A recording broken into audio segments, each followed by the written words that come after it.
Welcome to Secrets of the Eternal. Explore the truths and mysteries of the universe. The exploration of advanced technology in ancient Egypt invites us to reconsider the narrative of human progress and the linear model of technological evolution. It raises profound questions about the transmission of knowledge, the potential for lost technologies, and the remarkable ingenuity of ancient civilizations. In this documentary, we will examine some of the most compelling cases of advanced ancient technology found in Egypt, delving into the evidence of sophisticated engineering, acoustics, and possibly even electricity. Let's begin with one of the most enigmatic sites in Egypt, the Osirion. This monumental ancient structure, located in Abydos, approximately 350 miles south of the Great Pyramid of Giza, continues to baffle scholars with its profound mystery and architectural sophistication. The unique features of the Osirion have led some to speculate that it may have been constructed by a much older, advanced civilization possessing technology far beyond what is traditionally attributed to the Egyptians of the Pharaonic era. One of its most immediate puzzles lies in its architectural design. Unlike the linear, rectangular layout typical of most Egyptian temples, the Osirion features a complex, L-shaped configuration.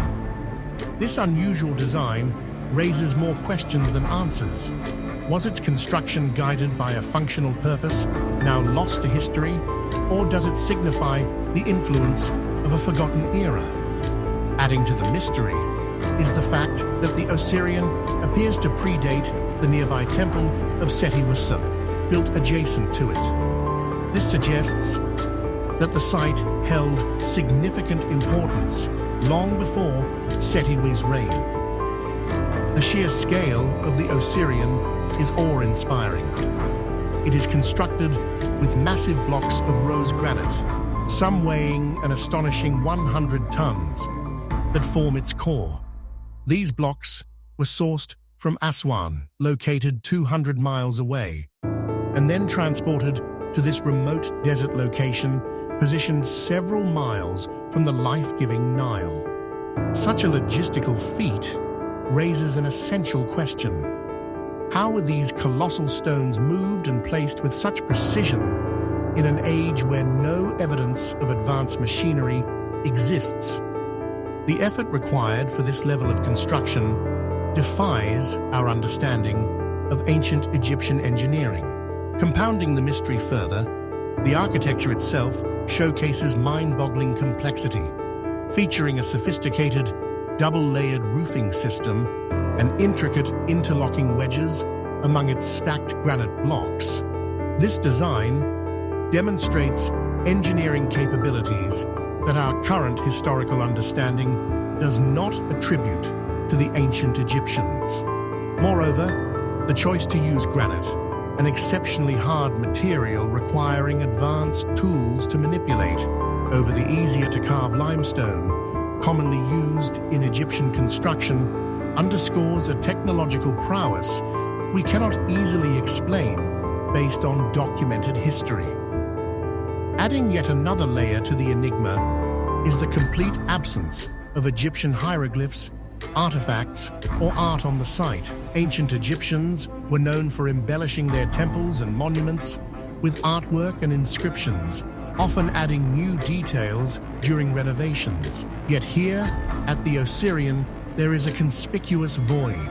Its stark simplicity raises questions about its origin, purpose, and the people who built it. Could this indicate that the Osirion predates Egyptian civilization as we know it, belonging instead to a time and culture that remains hidden in the sands of history? Its subterranean layout is another feature that baffles researchers. Buried 15 feet below ground level, the Osirion stands out as highly unusual compared to Egyptian temple architecture, further fueling theories of its ancient origins. presence of water erosion patterns on the limestone enclosure surrounding the site adds yet another layer of intrigue. These patterns suggest the structure could have existed in a much wetter climate, potentially dating back to the end of the last ice age. Such a conclusion would fundamentally rewrite our understanding of history, challenging long-held timelines of human civilization. As we unravel the mysteries of ancient Egypt, the story of the Osirion exemplifies the layers of unanswered questions and hidden truths. Join us as we explore these profound enigmas, only here on Secrets of the Eternal, where we delve into the hidden truths and mysteries of the universe. The construction of the Osirion, using rose granite, a material far more challenging to work with than the commonly used limestone, continues to astound experts. This choice hints at a technological prowess that, as far as historical records indicate, the ancient Egyptians were not known to possess. Adding another layer of intrigue, the site completely lacks the typical Egyptian hieroglyphs, arts, or artifacts. Throughout Egypt's recorded history, temples and monuments were meticulously adorned with inscriptions and artworks, often updated during renovations. Yet at the Osirion, there's an undeniable void. This absence raises questions about its origin and purpose. Did it predate the Egyptians entirely, possibly belonging to a mysterious civilization lost to time? Additionally, the Osirion's subterranean layout sets it apart. Situated roughly 15 feet below ground, this design is distinctly unique within Egyptian temple architecture. Some researchers speculate that this could indicate the structure's incredible age, predating the sands and soil that accumulated over millennia.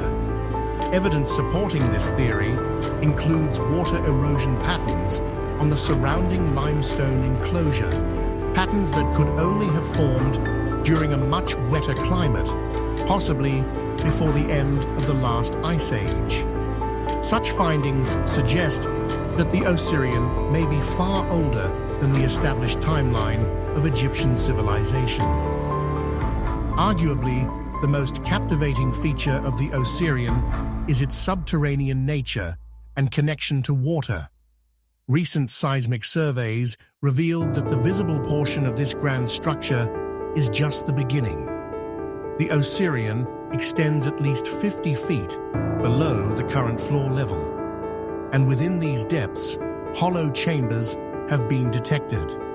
These chambers remain unexplored and shrouded in mystery, as archaeologists have been unable to access them due to constant water refilling.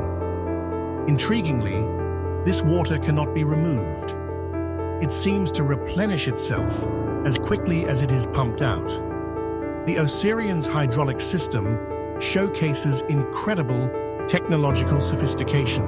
Its intricate network of channels, basins, and potentially sluices points to an advanced understanding of hydraulic engineering. This system not only managed water flows, but also regulated pressures, skills requiring a depth of knowledge not seen in other Egyptian structures.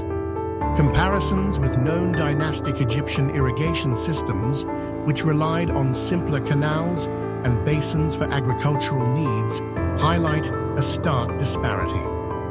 The precision and innovation in the Osirion's water management suggest the involvement of a highly advanced civilization, challenging established historical narratives. One of the most striking investigations into the Osirion's water mystery comes from James Westerman, a researcher, historian, and archaeologist who has dedicated decades to studying this structure. Attempting to uncover what lay beneath the water, Westerman used a powerful pump capable of extracting 500 gallons of water per minute. To his astonishment, the water levels replenished faster than the pump could handle. Even more perplexing, the source of the water remained elusive. Westerman commented, "Somehow water is emerging from inside this structure. That's unique. There shouldn't be water coming out of the desert, especially pressurized water. There's something strange going on there." In 2023, Westerman and his team employed advanced technology to analyze the water in the Osirion. They measured its pressure, temperature, conductivity, and chemical properties, comparing it to surrounding wells in the area. Their findings were remarkable. Preliminary results revealed that the water in the Osirion possessed a unique chemical composition and isotropic profile, differing significantly from other local water sources. Westerman stated, "The water is under pressure and flows into the Osirion as though it were being forced up through rock like a geyser. But water is not reaching the Osirion through bedrock. What is propelling it? My research so far indicates that the water in the Osirion is unique. It is not coming from the local aquifer or from the Nile River several miles away."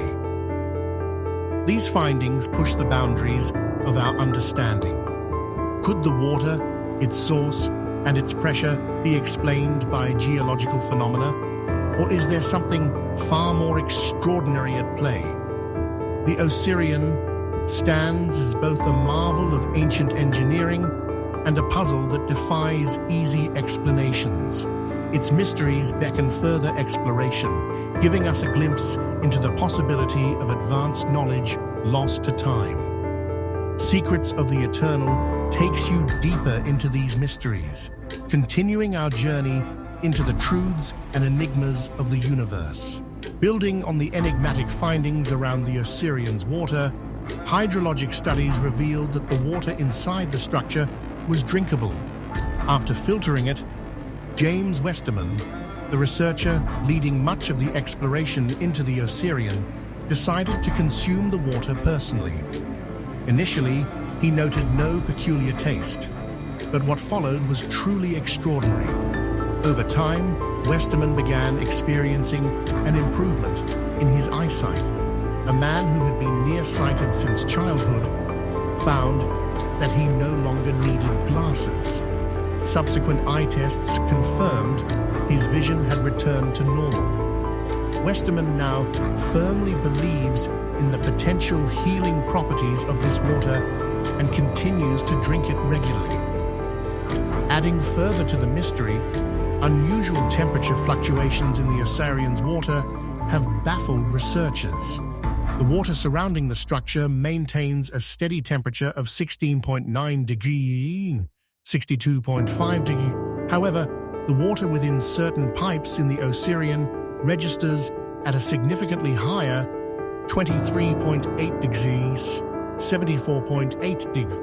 This anomaly defies natural explanation and even seems to contradict the second law of thermodynamics, which posits that heat cannot transfer from cooler to warmer bodies on its own. The source of this heat remains unknown, fueling speculation about an unexplained force affecting the water within the structure. To date, no one has identified the origin of this water, how it replenishes so quickly in the middle of the desert, or the true size and purpose of additional subterranean chambers hidden beneath the Osirion. Together, these mysteries create a compelling case for the Osirion as a relic of lost knowledge or technology, potentially capable of shifting how we perceive ancient human advancements. Now, let us transition from the Osirion to another mysterious element tied to ancient Egypt, the Djed Pillar. The Djed Pillar and the Ankh stand as iconic symbols of ancient Egyptian culture, each steeped in deep mythological significance. But what if there was more to these symbols than meets the eye? Consider the Djed Pillar in particular. Its striking design, featuring a large base, a column-like structure, and multiple horizontal bars at the top, has ignited discussions for decades. Traditionally, it has been interpreted as a symbol of stability and regeneration, associated closely with Osiris, the god of the afterlife and rebirth. To the Egyptians, the Djed was not only a symbol of divine order, but also an emblem of the enduring unity between life and creation. What makes the Djed remarkable, however, is a speculative connection proposed by modern theorists who see parallels between its shape and certain aspects of advanced technology. Some have even gone as far as to compare the Djed pillar to Nikola Tesla's revolutionary work on wireless energy and electromagnetic systems. At first, this comparison seems implausible, but it warrants a closer look. Tesla's innovations revolved around energy transfer and the concept of omnipresent power sources, ideas that resonate metaphorically with the Djed as an emblem of stability and continual energy flow. Speculative theories suggest that the Djed's design, with its columnar body and horizontal bars, could symbolize an understanding of energy systems, perhaps even electrical transmission, hidden within ancient symbolism. While no definitive links have been proven, these analogies rekindle the question of whether ancient civilizations like Egypt harbored deeper technological insights than widely acknowledged. Continuing down this path of advanced engineering and unexplained artifacts, we encounter the site of Zawiat El Arian, located between the Giza Plateau and Abu Sir. Even in a country bursting with archaeological marvels, Zawiat El Arian stands out as one of the most enigmatic locations. What secrets does it hold, and how could they potentially rewrite our understanding of ancient Egypt? These questions underscore the mysterious and layered complexity of our ongoing exploration. Through these symbols and sites, we glimpse a narrative of ancient ingenuity, one that may have not only defined civilizations like Egypt, but perhaps also contributed to a level of advancement still waiting to be fully unveiled. Stay with us as Secrets of the Eternal continues to untangle these hidden connections, exploring the truths and mysteries embedded in our ancient world. The Djed pillar, as a symbol of stability and regeneration, has long been associated with Osiris, a central figure in ancient Egyptian mythology. Beyond its mythological significance, the Djed also embodies the enduring nature of life and the order of the universe. While these interpretations have historical weight, modern theorists have taken a bold step in exploring deeper parallels between ancient symbols and advanced concepts. A particularly intriguing notion arises when comparing the Djed pillar to Nikola Tesla's innovations in wireless energy and electromagnetic fields. At first, this might seem to stretch the imagination, but the metaphorical connections between the Djed and the idea of continuous energy flow are compelling. Tesla's vision centered on harnessing and distributing energy without physical connections, a revolutionary concept for his time. Interestingly, the Djed's design, its columnar structure and horizontal bars, has been speculated to represent components of an ancient energy system. Was this pillar simply symbolic, or was it an abstraction of a deeper, physical knowledge now lost to us? Pivoting from the metaphysical symbolism of the Djed, we arrive at the fascinating yet enigmatic site of Zawiat El Arian. Situated between the Giza Plateau and Abu Sir, this location has been shrouded in mystery for over a century, largely due to its inaccessibility.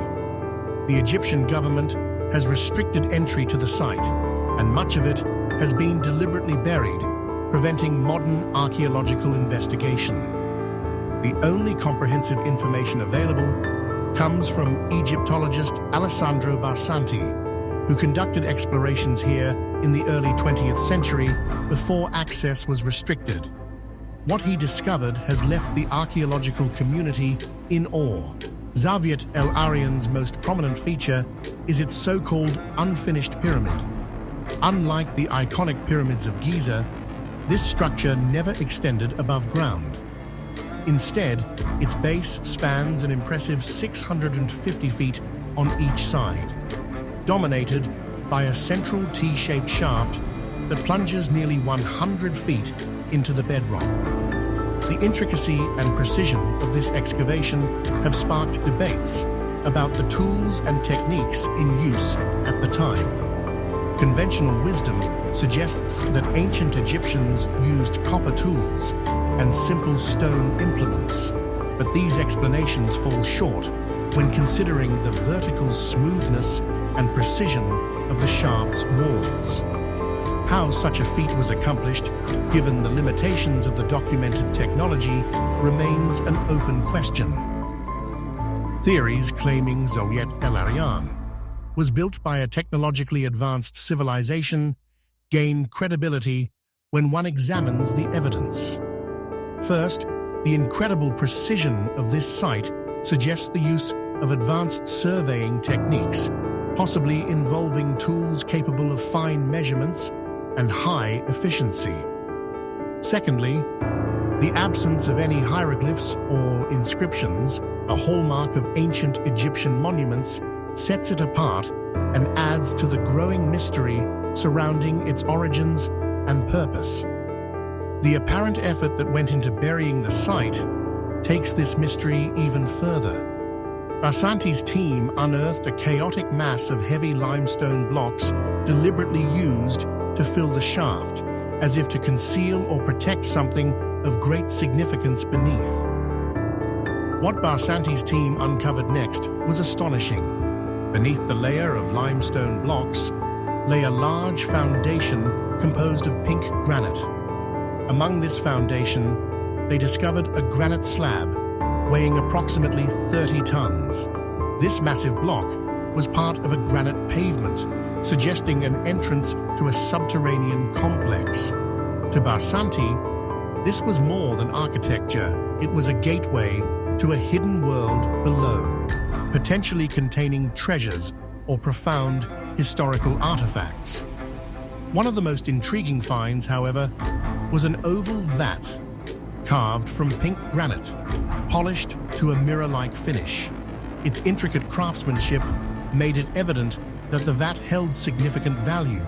Surrounding it was a layer of lime and a bed of clay, as if it was meticulously safeguarded for a purpose now lost to history.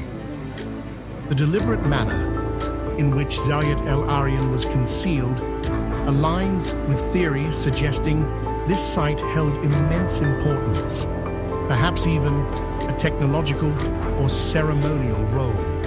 Secrets of the Eternal invites you to join us as we continue to peel back the layers of these mysteries, connecting the dots between engineering marvels, ancient symbolism, and the unknown truths that await discovery in our ancient past. The Zawiat el-Aryan site remains one of the most perplexing and mysterious locations in Egypt. At its core lies a deliberate and carefully orchestrated puzzle. The pit filled with heavy limestone blocks, the tangled mass of meticulously placed stones, points to a conscious effort to hide or protect something beneath. When Barsanti and his team excavated these blocks in the early 20th century, they uncovered a massive foundation of pink granite, completely distinct from the limestone above it. One of the blocks, weighing an extraordinary 30 tons, formed part of what appeared to be an intricate pavement system. To Barsanti, this discovery strongly suggested the existence of a hidden, subterranean world, a chamber or structure of immense historical or technological significance buried beneath the surface. Among the most stunning artifacts found at Zawiat el-Aryan was an intricately carved, mirror-polished oval vat made from pink granite. This artifact, embedded in the granite pavement, had evidently been protected with layers of lime and clay, suggesting it was of great importance. Examination revealed a black residue along its inner walls, possibly the remnant of a liquid used in an unknown and sophisticated process.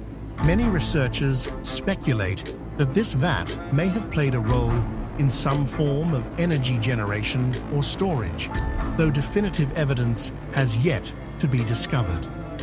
The painstaking efforts to preserve the vat's integrity underline its significance and deepen the mystery surrounding its purpose.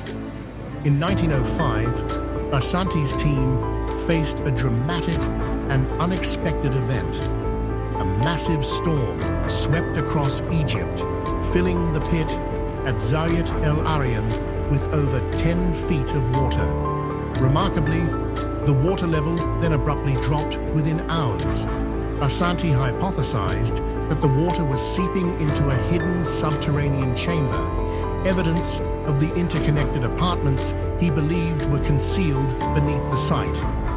While his team pressed on, the excavation proved exceptionally demanding.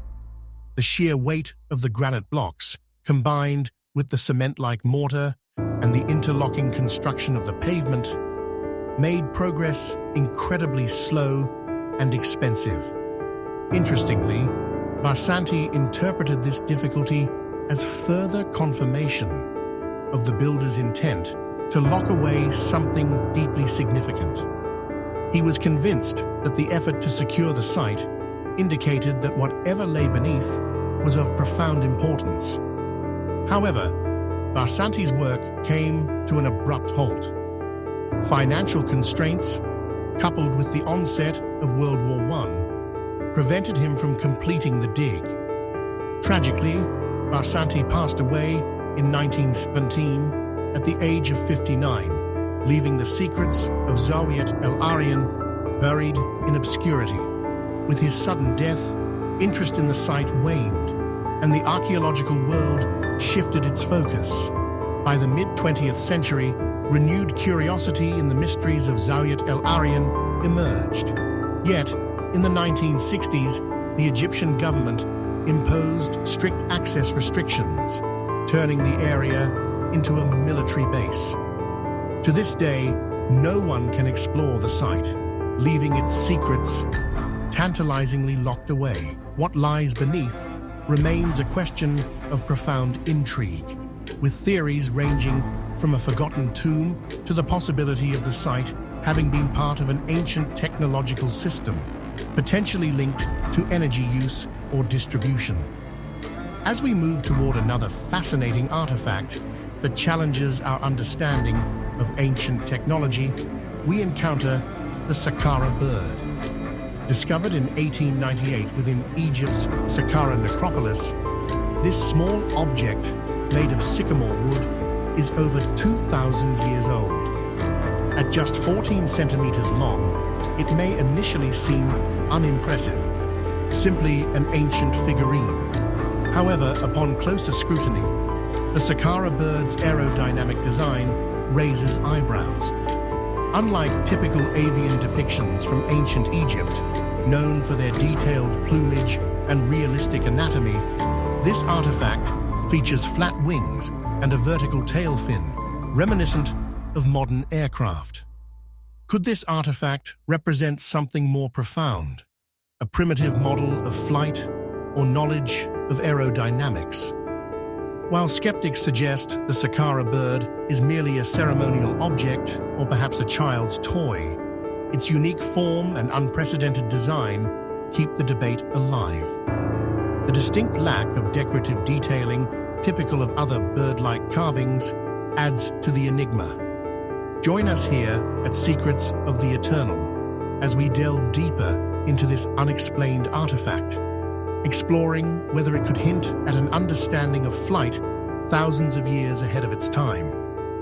The Saqqara bird continues to perplex researchers, not just for its unique design, but for the context in which it was discovered. Unlike other bird figurines of ancient Egypt, which typically emphasize detailed plumage and natural anatomical proportions, the Saqqara bird features a flat body, straight, aerodynamically shaped wings, and a vertical tail fin. This last attribute, in particular, sets it apart. Natural birds do not possess vertical tail fins, but such a feature is critical in modern aircraft design for stability and control. This combination of elements suggests a deeper understanding of aerodynamics than previously believed possible in ancient times. Adding to its intrigue is the setting of its discovery. Ancient Egyptian tombs were meticulously stocked with items deemed useful for the afterlife, practical objects, models, and tools believed to aid or transport the deceased in their journey to the skies. The presence of the Saqqara bird opens up fascinating possibilities. Could this artifact symbolize a means of spiritual or physical ascension? If indeed it was intended as a model of flight, the belief system surrounding the dead ascending to the heavens takes on a whole new layer of meaning, one that may reflect more than mere symbolisms of spirituality. Closer examination reveals another curious feature: faint marks on the bird that appear to indicate the potential attachment point for a horizontal tail fin. This missing component would have been critical to achieving true aerodynamic balance and stability. To test this hypothesis, researchers conducted modern simulations using flight analysis software, digitally reconstructing the bird with a hypothetical horizontal fin attached. The results were stunning. The modified Saqqara bird demonstrated impressive gliding capabilities, adhering to principles of aerodynamics only formally understood in the 19th century. This raises a profound question. Could such principles have been conceptualized or even tested by ancient civilizations? The aerodynamic efficiency showcased in these simulations implies a more advanced understanding of flight than anyone had previously considered, one that far surpasses the naturalistic depictions of other animals in Egyptian art. Shifting from the skies to the earth, we now turn our focus to another marvel of ancient engineering: the Serapeum of Saqqara. Nestled near Cairo, this ancient necropolis houses a series of massive granite boxes believed to be sarcophagi. However, these boxes have stirred considerable controversy, not simply because of their use, but because of the baffling precision with which they were created. Carved from single pieces of granite, an exceptionally hard material, the boxes are truly monumental in scale. Each weighs up to 70 tons when considering both the base and the lid. Remarkably, this implies that the initial blocks from which these boxes were carved would have been nearly 200 tons in weight. Even more intriguing is the fact that the ancient Egyptians managed to transport such massive blocks to the site, a logistical feat that defies the technological limitations of the time. What makes these granite sarcophagi particularly extraordinary is the level of precision achieved both inside and out. Their corners are perfectly square. Their flat surfaces rival the accuracy of modern machining, and the smoothness achieved across their surfaces defies the toolsets traditionally associated with ancient Egypt. Standard tools of the time, copper implements and stone polishing techniques, are insufficient to explain this level of craftsmanship. Even within the interiors of the boxes, where access and maneuvering would have been considerably restricted, the same unparalleled precision is evident. The idea that rudimentary tools could produce such refined and intricate work borders on the inconceivable. This has led to speculation that the builders of the Serapeum possessed knowledge or technology lost to history. Were these tools advanced, machining devices made of materials stronger than copper?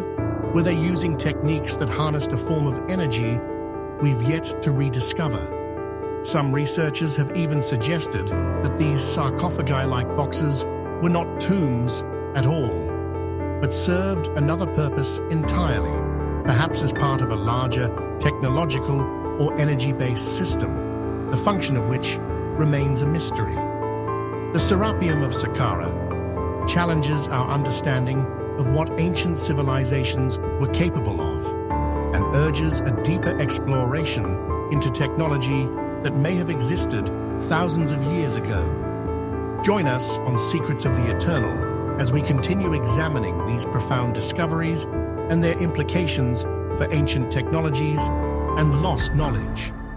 The granite boxes of the Serapeum of Saqqara continue to confound archaeologists and researchers alike, not just for their size and craftsmanship, but also for the implied technological and logistical challenges they represent.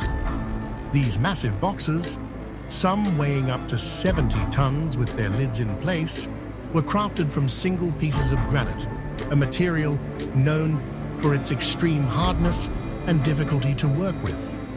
Astonishingly, the blocks from which these boxes were carved would have originally weighed as much as 200 tons before being hollowed out. The precision achieved in crafting these boxes, including perfectly square corners and mirror-smooth surfaces rivaling those produced by modern machining, is nothing short of astounding. Perhaps even more extraordinary than their external craftsmanship are the interiors of the boxes. Achieving the same smoothness and precision inside the boxes as on the outside would have been an extraordinary challenge, particularly with the standard copper and stone tools traditionally believed to have been available to the ancient Egyptians. The uniform thickness of the walls and the overall precision strongly suggest the use of advanced measuring and cutting tools, technology far beyond what is officially recognized for that era. This has led to theories proposing the use of advanced equipment, such as high-speed drills, diamond-tipped cutters, or machinery both powerful and precise. If true, this would indicate a level of technological sophistication that remains unexplained. Another burning question about the Serapeum boxes concerns their purpose. While mainstream theories suggest they served as sarcophagi for sacred Apis bulls, this explanation raises its own questions. Why would the ancient Egyptians put so much effort into building such elaborately crafted and precise structures for burial purposes?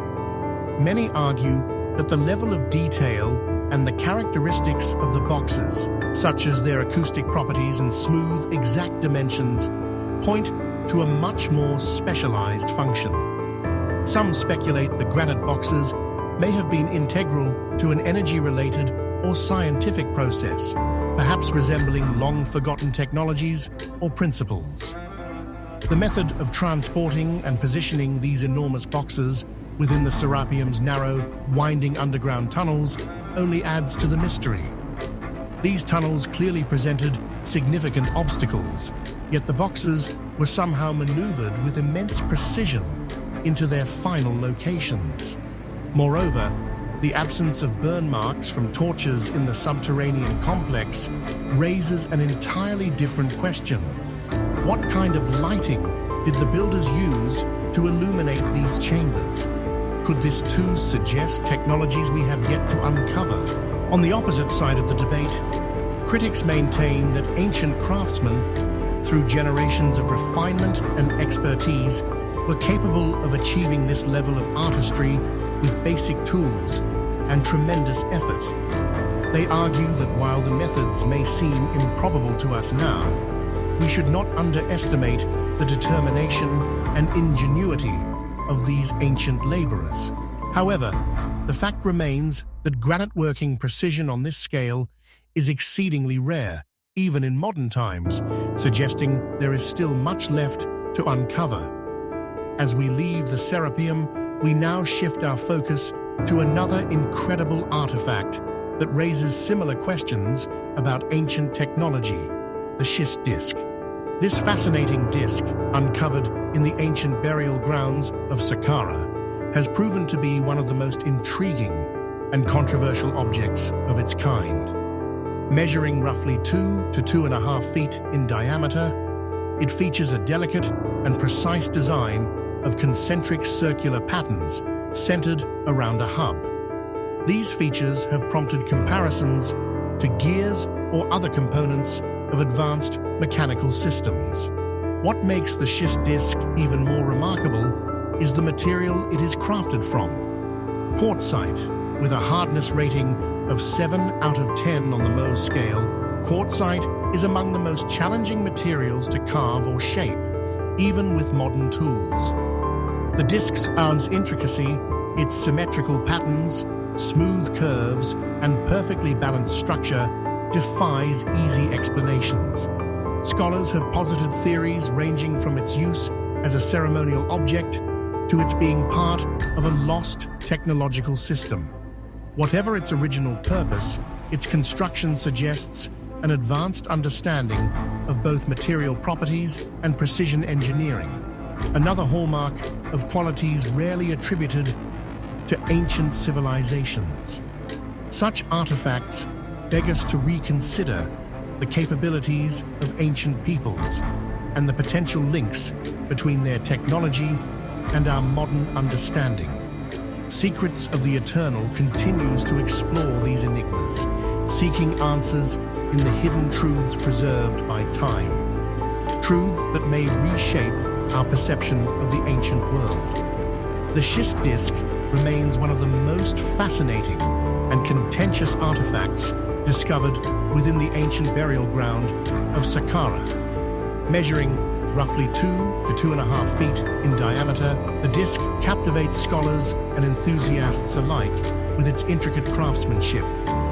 Displaying concentric circular patterns radiating from a central hub, the schist disk's design is evocative of a wheel, or possibly even a gear. What makes its existence so enigmatic is the material used in its creation.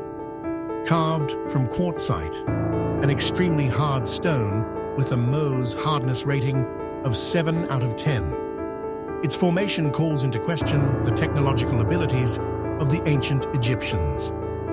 Mainstream archaeological theories suggest that tools made of copper or similar materials would have been incapable of shaping this disk with such impressive precision, raising possibilities of advanced or now lost technologies at work.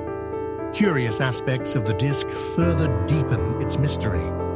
The 3 lobes extending from the central hub, each symmetrically shaped, have sparked debates about its original purpose. While some researchers propose it may have been used for water movement, its design does not support effective water flow. Instead, its symmetry and configuration suggest it could have been part of a rotating mechanism around a fixed axis. The discovery of burn marks on the disk adds another layer to this puzzle. These marks remain unexplained but might indicate exposure to heat or energy during operation, possibly as part of a larger machine. Theories range from the disk being a timekeeping device, an astronomical instrument, or even a fragment of lost mechanical technology. Perhaps most intriguing are the connections drawn between the schist disk and similar artifacts from other ancient civilizations. Some have linked the disk to components found within the Antikythera mechanism, a Greek device celebrated as one of antiquity's most advanced pieces of engineering. Could this connection point to a lost technological tradition shared by ancient cultures? Additional artifacts that appear gear-like further bolster this hypothesis, suggesting the existence of a complex mechanical device harnessed within a cultural or technological system that spanned continents and centuries. If these suggestions hold merit, they could profoundly shift our understanding of history and the developmental path of early technology. Transitioning from the schist disk, we now examine another masterpiece of engineering and architecture, the Valley Temple of Khafra, a key structure within the iconic Giza Pyramid Complex. This incredible temple, built primarily of limestone and red granite, has endured the sands of time with minimal degradation, largely because it remained buried until the 19th century. What makes the Valley Temple especially remarkable is not just its scale, but also the precision with which it was constructed. With some stones weighing over 150 tons, their transportation and impeccable placement represent challenges that baffle modern experts. The stones used in the Valley Temple's construction fit together so seamlessly that the structure remains stable and resilient. Even without mortar, the precision in the placement of these blocks is extraordinary, with exposed surfaces and corners fitting together like an elaborate three-dimensional jigsaw puzzle. This uncanny craftsmanship points to techniques that were either centuries ahead of their time or perhaps evidence of a capability long overlooked or forgotten. Furthermore, the manipulation of the stones, evident in their smooth surfaces, intricate corners, and even bent shapes within the interior of the temple, hints at methods far beyond the simple tools often associated with ancient Egypt. One of the most enigmatic features of the Valley Temple is the presence of these bent stones. These stones seem to defy conventional engineering wisdom, suggesting their creators possessed advanced knowledge of stress distribution or material manipulation. Additionally, the scale of these stones raises another critical question. How did the ancient builders transport and position such enormous weights with accuracy that rivals modern machinery? The temple's proximity to the Great Pyramid adds weight to theories that its construction was part of an overarching plan of interconnected innovations, possibly driven by purposes we still fail to comprehend. The Valley Temple is another example of how ancient architecture challenges our understanding of history. Join Secrets of the Eternal as we continue to unlock these mysteries, searching for uncharted truths about ancient ingenuity, lost technologies, and the groundbreaking potential of human capability. The Valley Temple of Khafra, an integral part of the Giza Pyramid Complex, continues to captivate historians and archaeologists with its extraordinary design and enigmatic features. Despite enduring thousands of years, the temple's structure remains remarkably well preserved, much of it shielded from time's wear by layers of protective sand until its eventual discovery in the 19th century. Built with massive limestone and red granite blocks, some weighing over 150 tons, the engineering sophistication on display defies expectations of the era and raises profound questions about how such architectural feats were accomplished. One of the most awe-inspiring aspects of the temple is its construction technique. The stones, massive in scale and weight, are fitted together so precisely that no mortar was needed to hold them in place. The intricately arranged blocks form walls that could be described as resembling a three-dimensional jigsaw puzzle, with every exposed surface, corner, and angle meticulously aligned.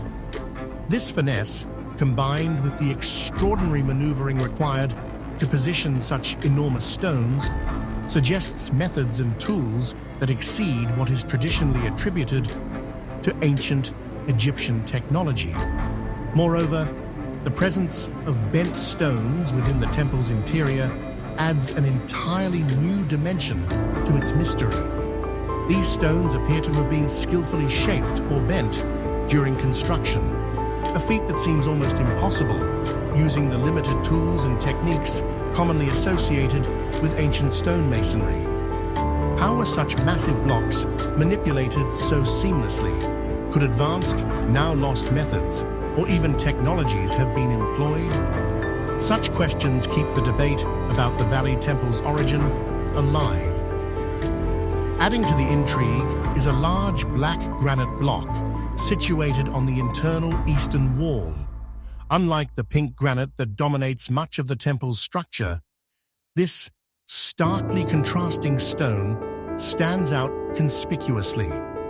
Its purpose and placement remain unknown, with some speculations suggesting it might mark an entrance to a hidden subterranean passage. While many scholars hypothesize that the temple was used in the mummification or purification processes for Pharaoh Khafre, definitive evidence to confirm this theory remains elusive. Interestingly, the lack of inscriptions or decorative artwork, a trait shared with the Great Pyramid, suggests the structure may predate the dynastic era entirely.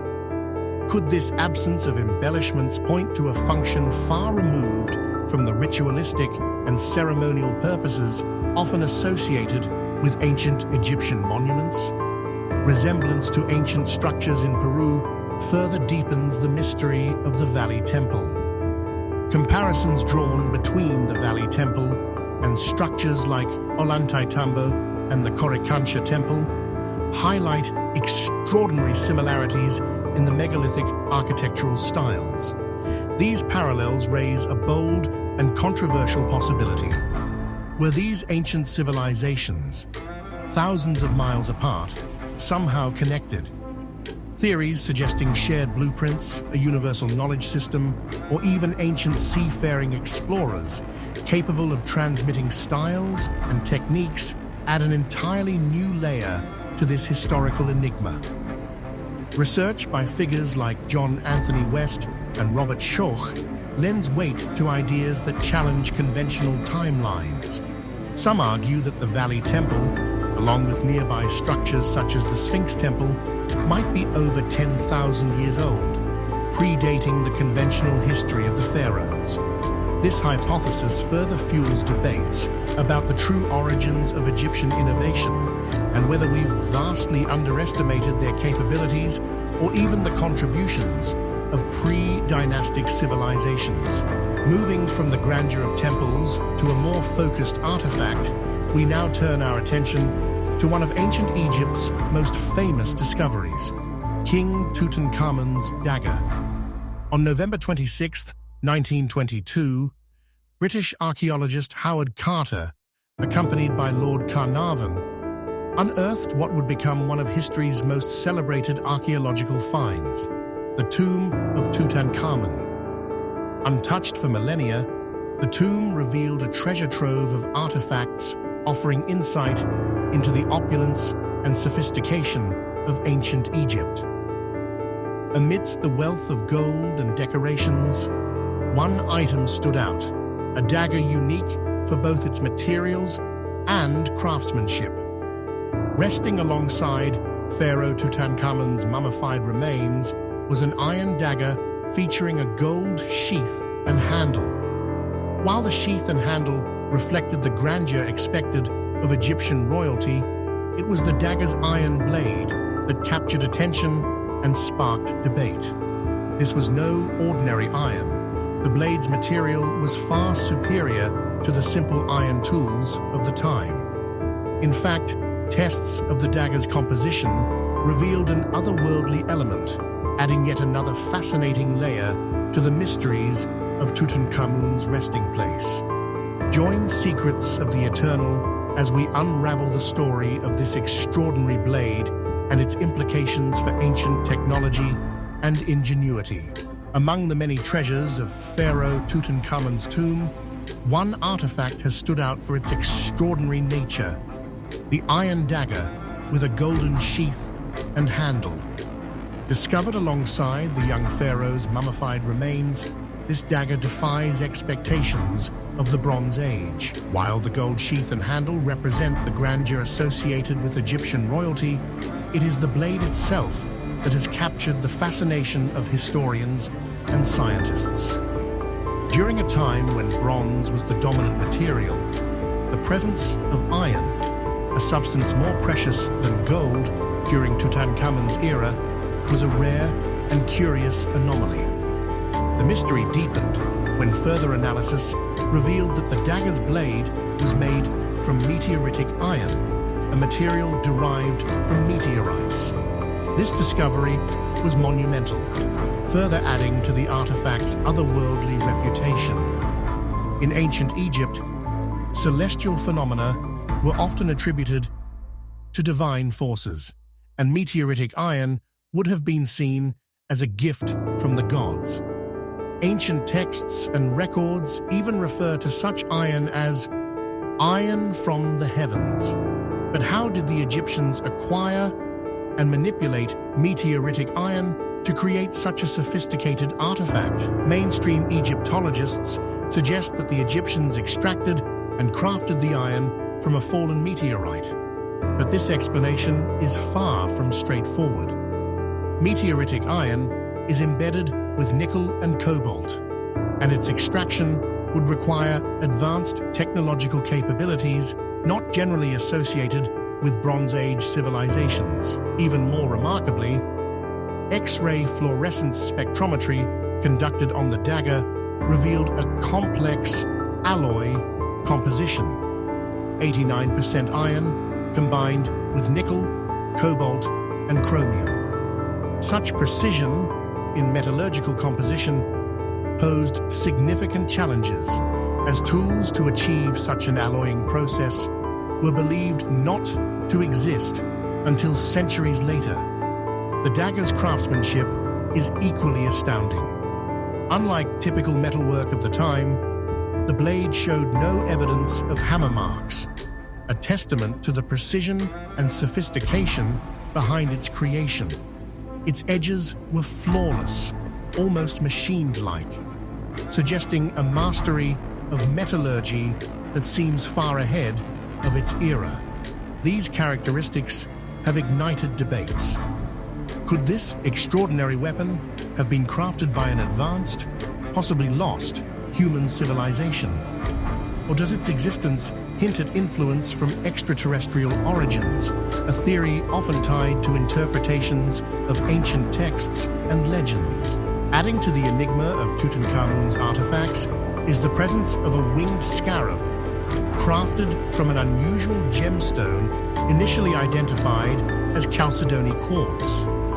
Later investigation revealed the gemstone to be Libyan desert glass, one of Earth's rarest minerals, formed under extreme temperatures. Found scattered across the Great Sand Sea in the Libyan desert, this glass has perplexed researchers for decades. Some suggest it may have been formed during a meteorite impact thousands of years ago, where an incredible heat melted the sand into glass.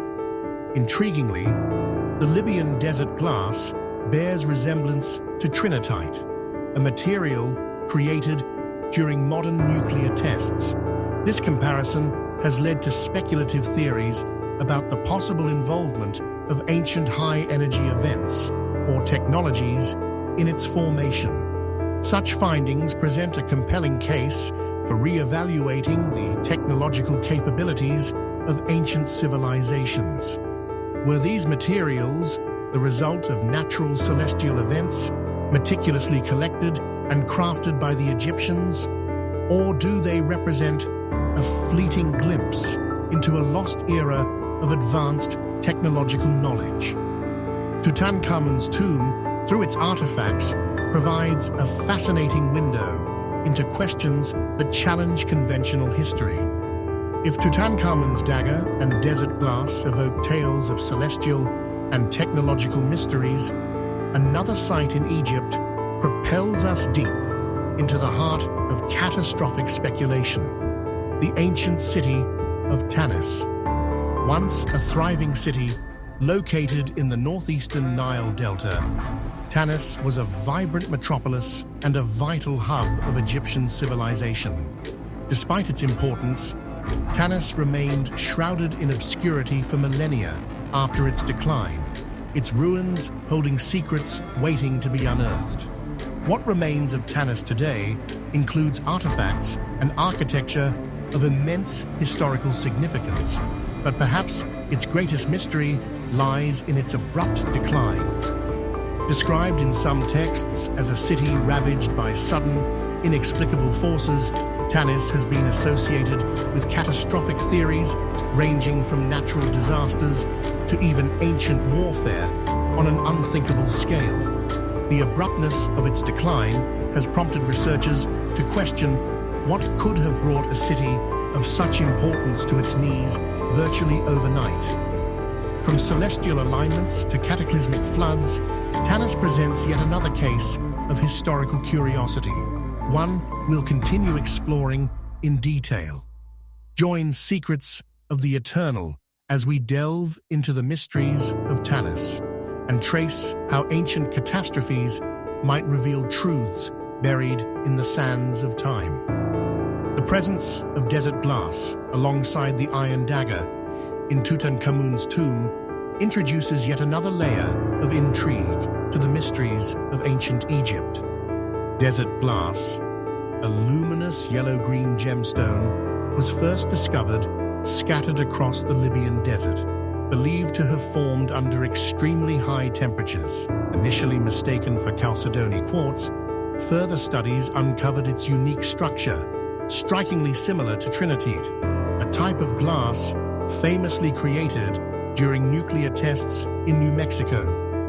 The implication? This material required conditions of heat far beyond what any Bronze Age civilization could generate, raising tantalizing questions.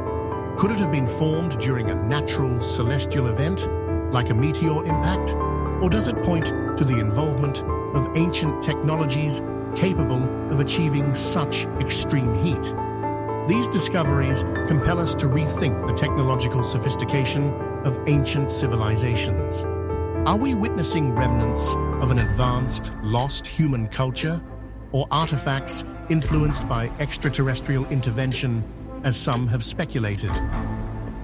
Moving from Tutankhamun to one of Egypt's ancient cities, we delve into the mysteries of Tanis, a site rich with historical significance, yet shrouded in devastation. Nestled in the northeastern delta of the Nile, Tanis thrived during various periods of Egyptian history as a key cultural and political hub. Despite its prominence, this once flourishing city was buried in obscurity for centuries.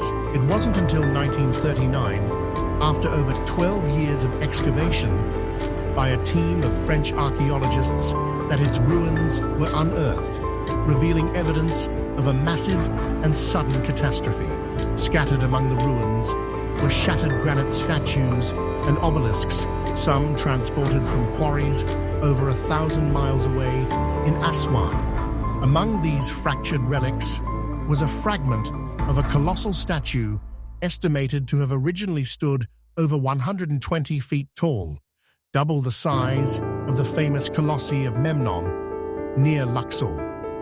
The sheer scale of this statue, weighing an estimated 1,400 tons, underscores a remarkable feat of ancient engineering. Yet its fragmented state raises an even bigger question. What catastrophic force reduced such grandeur to rubble?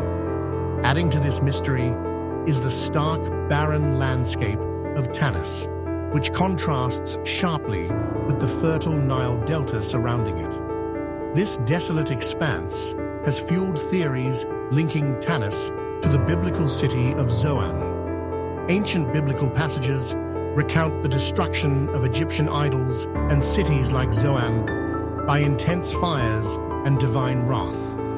Intriguingly, many granite stones found at Tanis bear unmistakable evidence of heat exposure so severe it melted their surfaces. This level of destruction points to an event of unparalleled power, far beyond the reach of traditional human-made fires or any known combat techniques of the time. The colossal statues and obelisks, blown apart and scattered across the site, paint a vivid picture of the immense forces at play. Archaeological excavations further revealed that much of Tanis lies buried under 10 to 20 feet of soil, as if the catastrophic event not only destroyed the city, but also buried it entirely.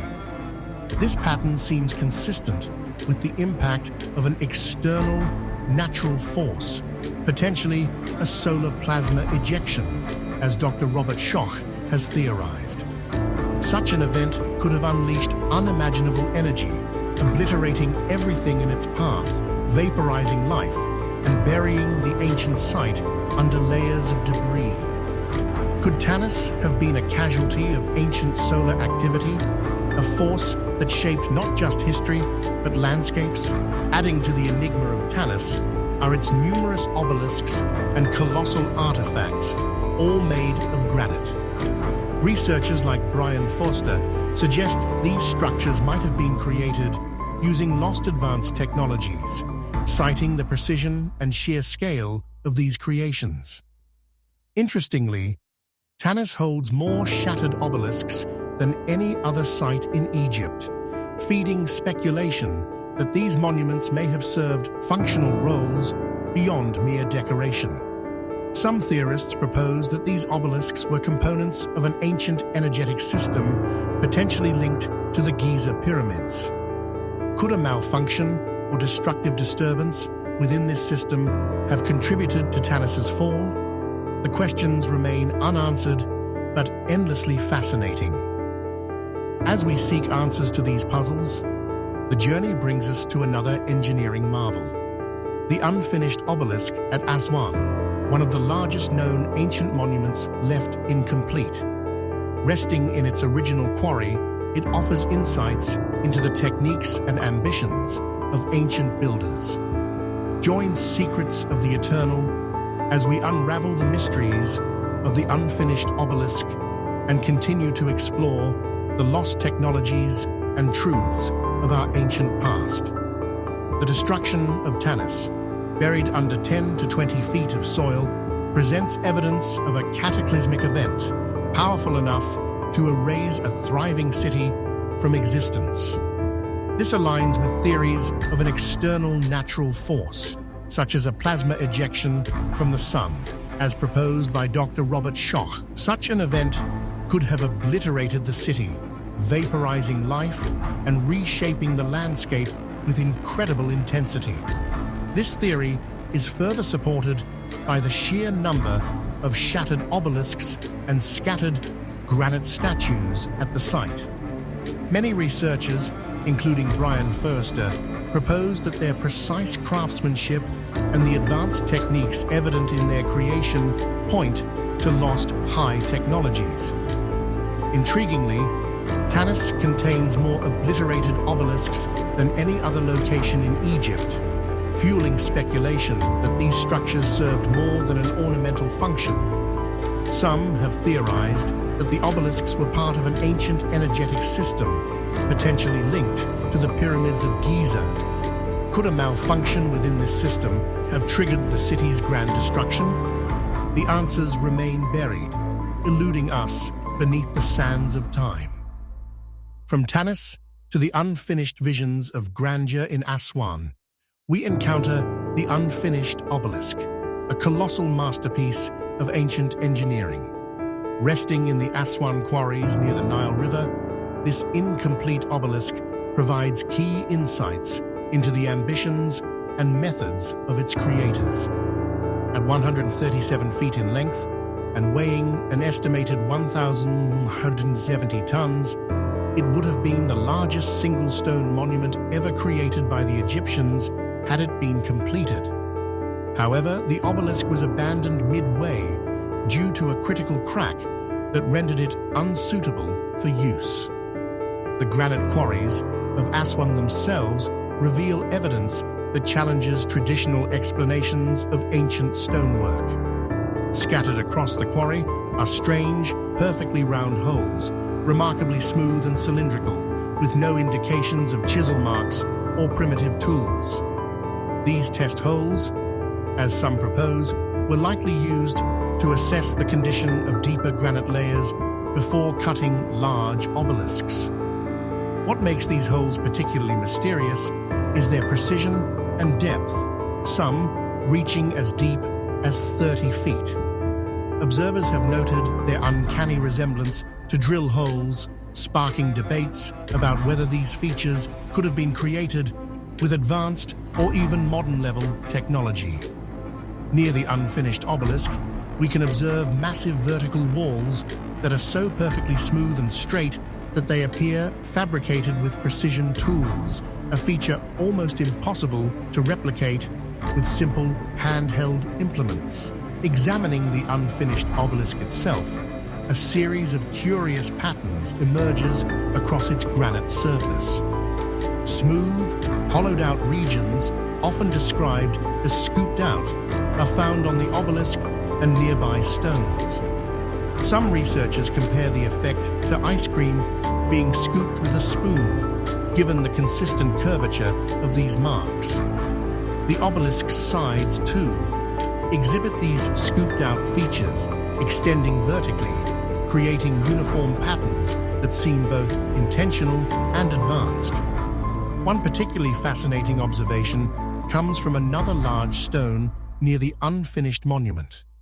Its base has been almost entirely scooped away, leaving only a small connection to the original granite layer.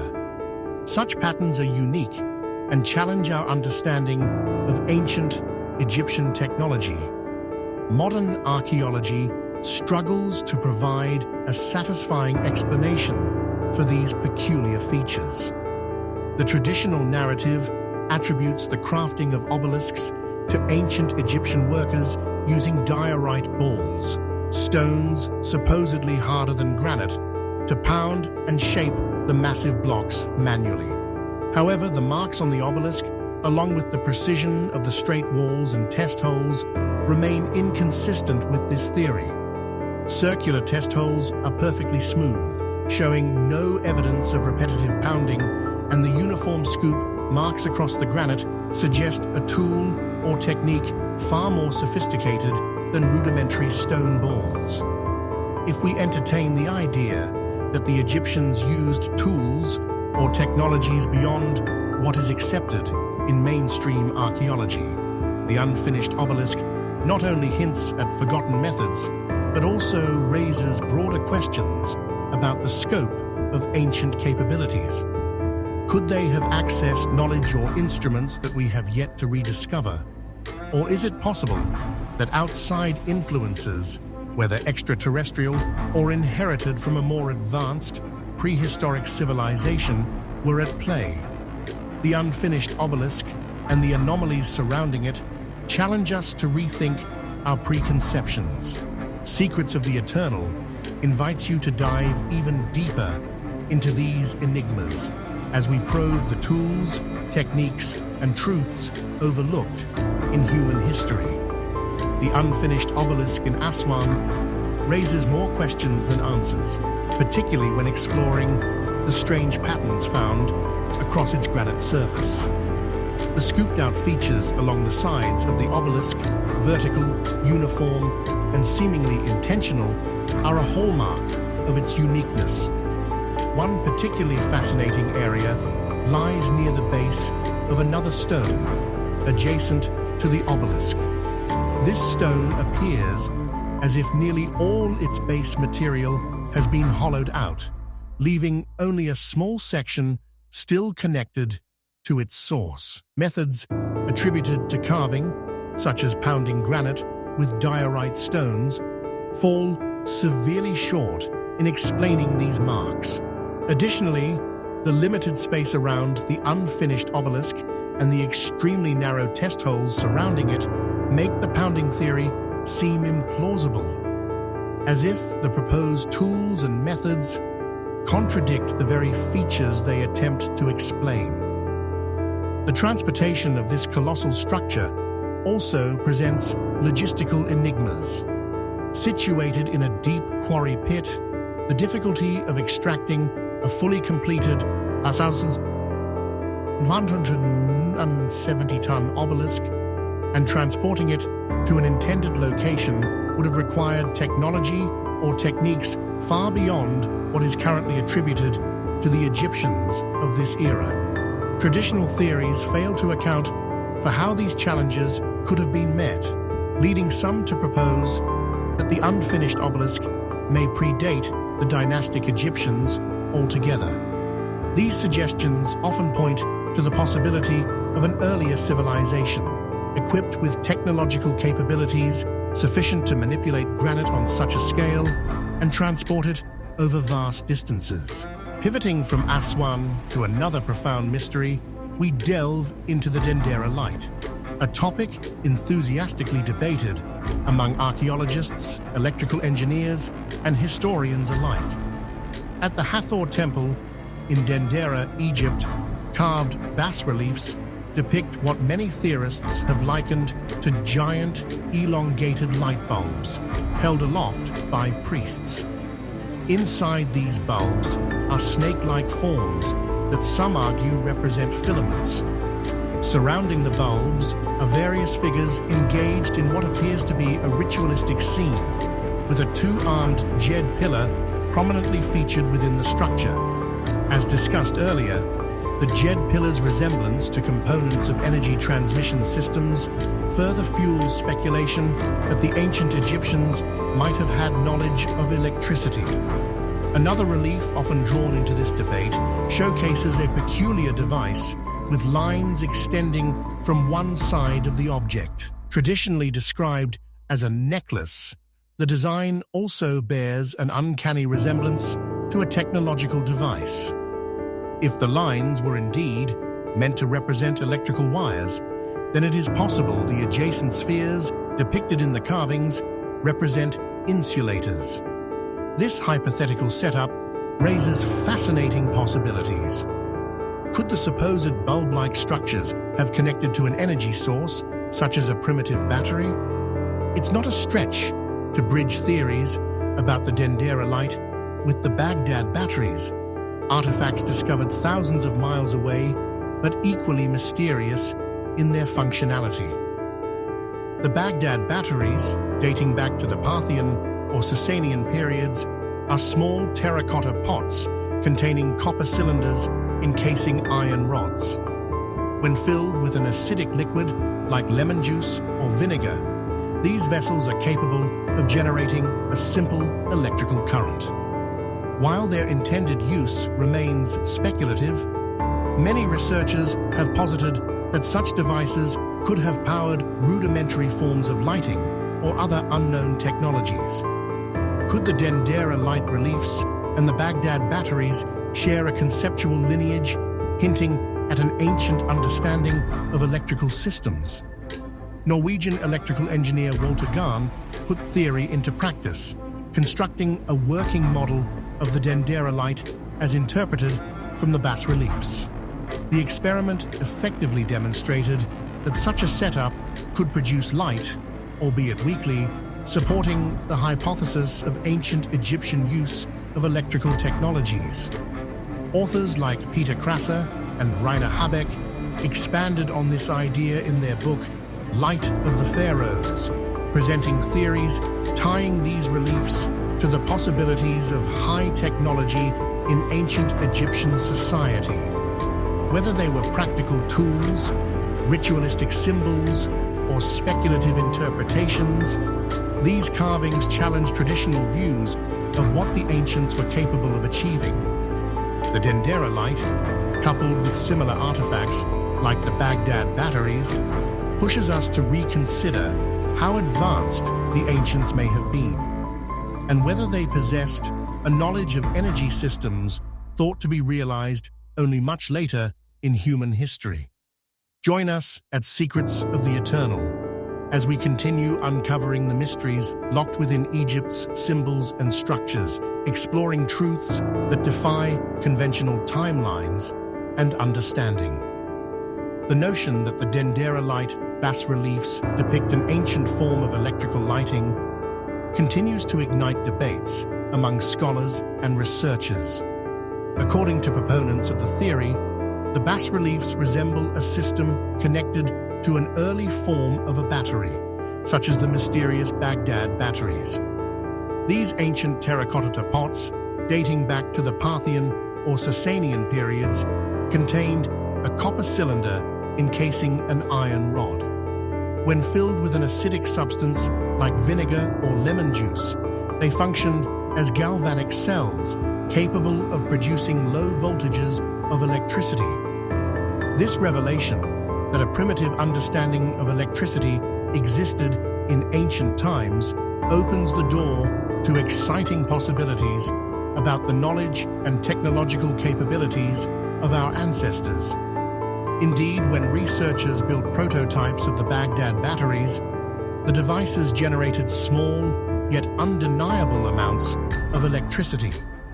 Could the Baghdad batteries have powered rudimentary light sources like the Dendera bulbs, or were they intended for purposes we are yet to decode? Transitioning from the mysteries of electricity to one of Egypt's most iconic landmarks, we focus on the Great Sphinx of Giza. This towering limestone monument, standing 66 feet high and stretching 240 feet in length, is the largest ancient sculpture in the world.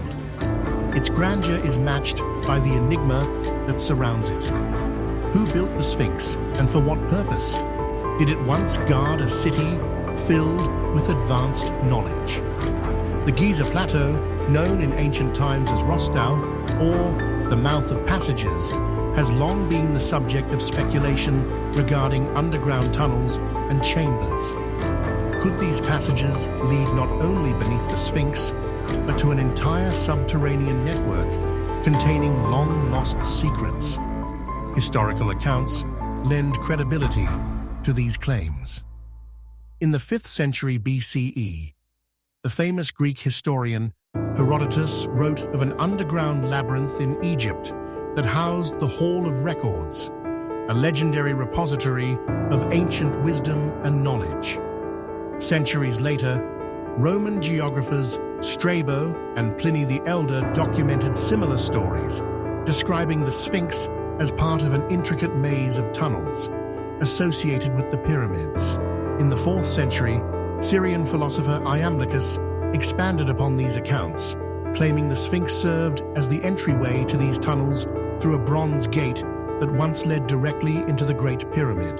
In 1935, reports surfaced of a groundbreaking discovery by Hamilton M. Wright and his team. During large-scale excavations on the Giza Plateau, they allegedly uncovered remnants of an ancient underground subway system beneath the Sphinx. This supposed subway included over 125-foot deep shafts, sprawling courts, and side chambers that hinted at a sophisticated buried city. However, for reasons still unclear, public discussions of these findings faded, leaving behind questions of censorship or deliberate suppression. Why were these discoveries not explored further when they had such profound implications? The story of hidden tunnels beneath the Sphinx regained prominence in the 1990s, thanks to seismic surveys conducted by Egyptologist John Anthony West and geologist Robert Schoch. These surveys revealed the presence of underground anomalies, including chambers and corridors beneath and around the Sphinx. Schoch stated, "We were not looking for structures under the Sphinx. I was actually looking for subsurface mineralogical changes, but we found some structures. Most importantly, we discovered a chamber beneath the left paw of the Sphinx." These findings sparked heated debates, with some experts hailing them as confirmation of long-standing legends, while detractors viewed them skeptically, questioning their validity. But these seismic anomalies are not the only clues suggesting a more complex purpose for the Sphinx. John Anthony West and Robert Schoch also studied the erosion patterns along the body of the Sphinx itself, which point to prolonged exposure to significant rainfall, an anomaly considering that Egypt's arid climate has persisted for millennia. Could this mean that the Sphinx is far older than traditionally believed, dating back to an era with a wetter and more hospitable climate?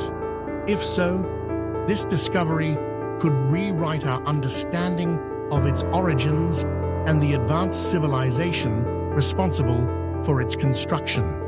The Great Sphinx continues to stand, not only as an emblem of ancient Egypt, but as a gateway to uncharted mysteries subsumed within the Giza Plateau. Join us at Secrets of the Eternal as we delve into these unexplored secrets, attempting to unveil the ancient truths hidden in the sands of time. The discoveries beneath the Great Sphinx of Giza, including shafts plunging over 125 feet deep and expansive courts with side chambers, have long fueled theories of an underground city hidden beneath the Giza Plateau. The accounts from the 1930s suggesting such an ancient subway system captured the world's imagination but quickly faded from public discourse, sparking speculation about whether such groundbreaking findings were deliberately dismissed. These mysteries resurfaced in the 1990s when Egyptologist John Anthony West and geologist Robert Schoch utilized seismic surveys to explore the Sphinx. Their work uncovered unexplained tunnels and chambers, lending credibility to ancient descriptions of hidden passageways. Schoch, while originally focused on mineralogical changes, noted structures beneath the Sphinx, including a striking chamber beneath its left paw, further tantalizing explorers and researchers. As groundbreaking as these findings were, the discoveries did not stop there. Schoch and West shifted their attention to the erosion patterns on the Sphinx and its surrounding enclosure walls. These patterns overwhelmingly suggested water damage, but this raised an uncomfortable question. How could water erosion occur in a desert region like Giza, which has experienced an arid climate for over 5,000 years? The answer, according to Schoch, lies in the distant past. He theorized that these erosion patterns indicated a time when the region experienced heavy rainfall, likely stemming from the climactic shifts at the end of the Ice Age around 7,000 to 9,000 BC or earlier. This hypothesis radically challenges the traditional date assigned to the Sphinx's construction, which places it in the reign of Pharaoh Khafra in approximately 2500 BC. If Schoch is correct, the Sphinx predates dynastic Egypt by thousands of years, potentially aligning its origins with a lost, advanced civilization that thrived before history as we know it. Schoch commented, either this was a weird geological anomaly, or the Sphinx might go back to an earlier period. What we had at the end of the last Ice Age was climatic changes, which caused heavy precipitation, and I think much of the erosion we see on the Sphinx enclosure relates to this. This idea was supported by historian and archaeologist Sharif El-Morsi, who has more than 20 years of experience researching the Giza Plateau. El-Morsi proposed that the area was once submerged beneath massive floods, transforming the site into a temporary lagoon when sea levels were significantly higher.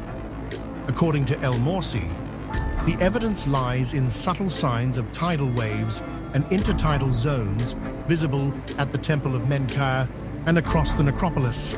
If these waters reached up to 75 meters above current sea levels, it would have enveloped the Sphinx and the surrounding temples entirely.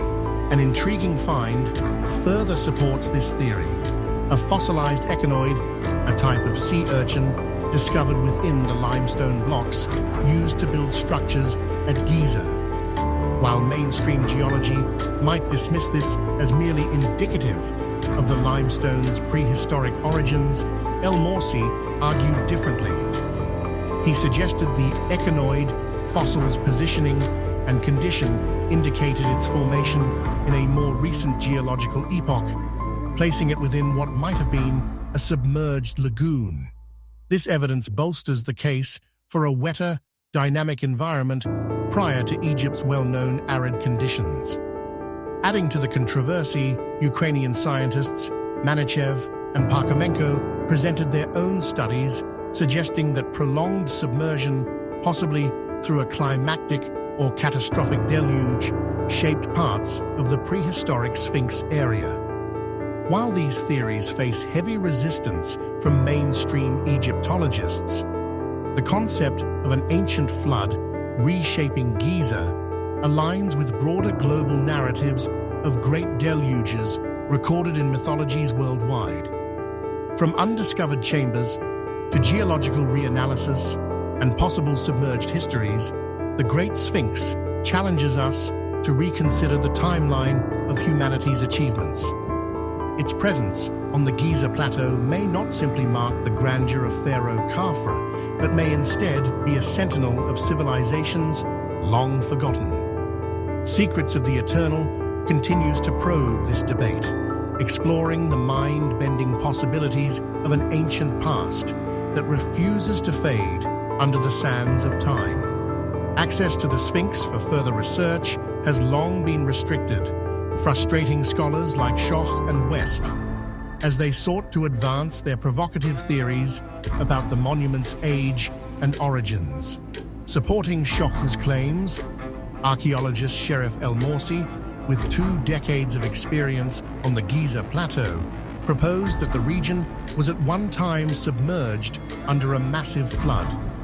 He points to the Temple of Menkaure as evidence, suggesting it once stood at the edge of a lagoon during periods of significantly higher sea levels. According to El Morsi, signs of tidal waves and an intertidal zone on the Giza Plateau provide compelling support for this hypothesis. If true, this would mean the necropolis, the Sphinx, and surrounding temples were completely covered by water at some point in their history, peaking at around 75 meters above today's sea level. Adding further intrigue to this theory is the discovery of a fossilized echinoid, a type of sea urchin embedded within the limestone blocks used to construct these monuments. While mainstream researchers typically attribute such fossil finds to the ancient origins of the limestone itself, El Morsi contests this. He argues that the fossil's near-pristine condition and its specific positioning suggest it was formed more recently, during the hypothesized flood when the plateau was submerged. This evidence aligns with theories suggesting massive water coverage in the distant past. The conversation surrounding the Sphinx's age grew more controversial, with the contributions of Ukrainian scientists Manichev and Parkhomenko. In a presentation at the International Conference of Geoarchaeology and Archaeomineralogy, they proposed that the Sphinx might be hundreds of thousands of years old. Their studies cited geological evidence, including water erosion patterns that suggest the Sphinx was submerged for extended periods. Their hypothesis proposes that the Sphinx could belong to a pre-flood civilization, reshaping the timeline of human history dramatically. Interestingly, the idea of a global flood, a deluge akin to Noah's flood, isn't confined to mythological texts alone. It is a recurring theme, embedded in the histories of countless civilizations worldwide, from ancient India and Greece to Native American tribes across North America. Underwater archaeologist Robert Ballard has even linked a catastrophic flood in the Black Sea around 5000 BC to these narratives. Such widespread consistency across cultures may point to a collective memory of a real, worldwide event shaping the ancient world. The implications of these theories are staggering. If the Sphinx and other monuments of the Giza Plateau belong to a civilization predating dynastic Egypt, we are confronted with new questions about earlier societies. Could these mysterious people have mastered advanced technologies and developed organizational capabilities, rivaling those of civilizations thousands of years later? If proven true, it would signal that humanity's timeline is far older and more complex than traditionally believed, hinting at a high level of lost knowledge buried in the sands of time. Pivoting from the Sphinx, we now turn our focus back to another marvel of ancient engineering, Egypt's granite boxes. Though we have touched upon the massive granite boxes at Saqqara, they are not alone in demonstrating extraordinary craftsmanship. Other such wonders are scattered across Egypt, many of which suggest the use of technologies far beyond our current understanding of the tools available to ancient Egyptians. One striking example rests within the Cairo Museum. This massive granite box, lesser known but no less significant, is believed to have been abandoned due to an apparent mistake during its cutting process. This so-called error, involving a slanted, irregular cut, led to the box's abandonment. However, this mistake inadvertently provides a close look at the advanced tools likely used. The cut extends deeply into the resilient granite, making the notion of manual chisels entirely improbable. Conventional theories positing the use of copper-based saws falter under scrutiny.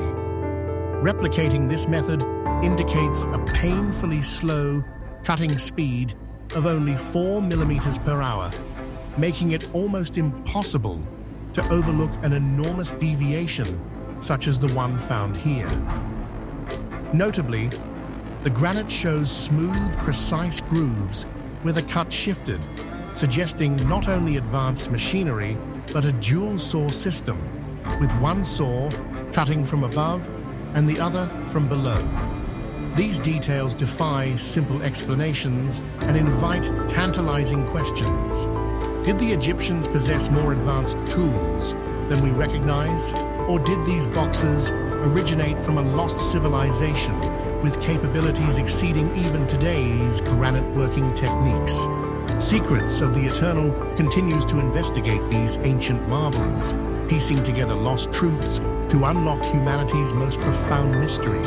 Among Egypt's many enigmatic granite artifacts, one stands out: a massive box displayed at the Cairo Museum, believed to have been abandoned due to a supposed mistake in its cutting process.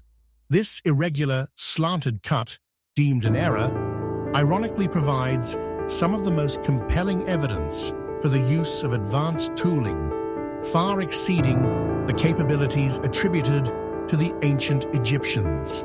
The cut extends deeply into the granite, making it impossible for manual chisels to have been used.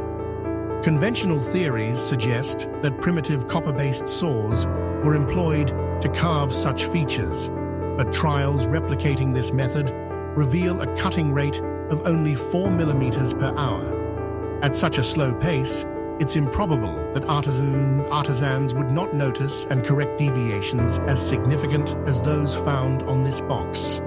The precision and smoothness of even the accidental marks suggest a level of sophistication seemingly beyond the tools of the time. Further examination of the box highlights intriguing features. The evidence strongly indicates the use of advanced machinery, likely involving dual circular saws cutting from opposing directions, one from above and the other from below. This system aligns more closely with modern methods of stone cutting, which require specialized saws. Just steps away in the Cairo Museum, another granite artifact demonstrates strikingly similar precision.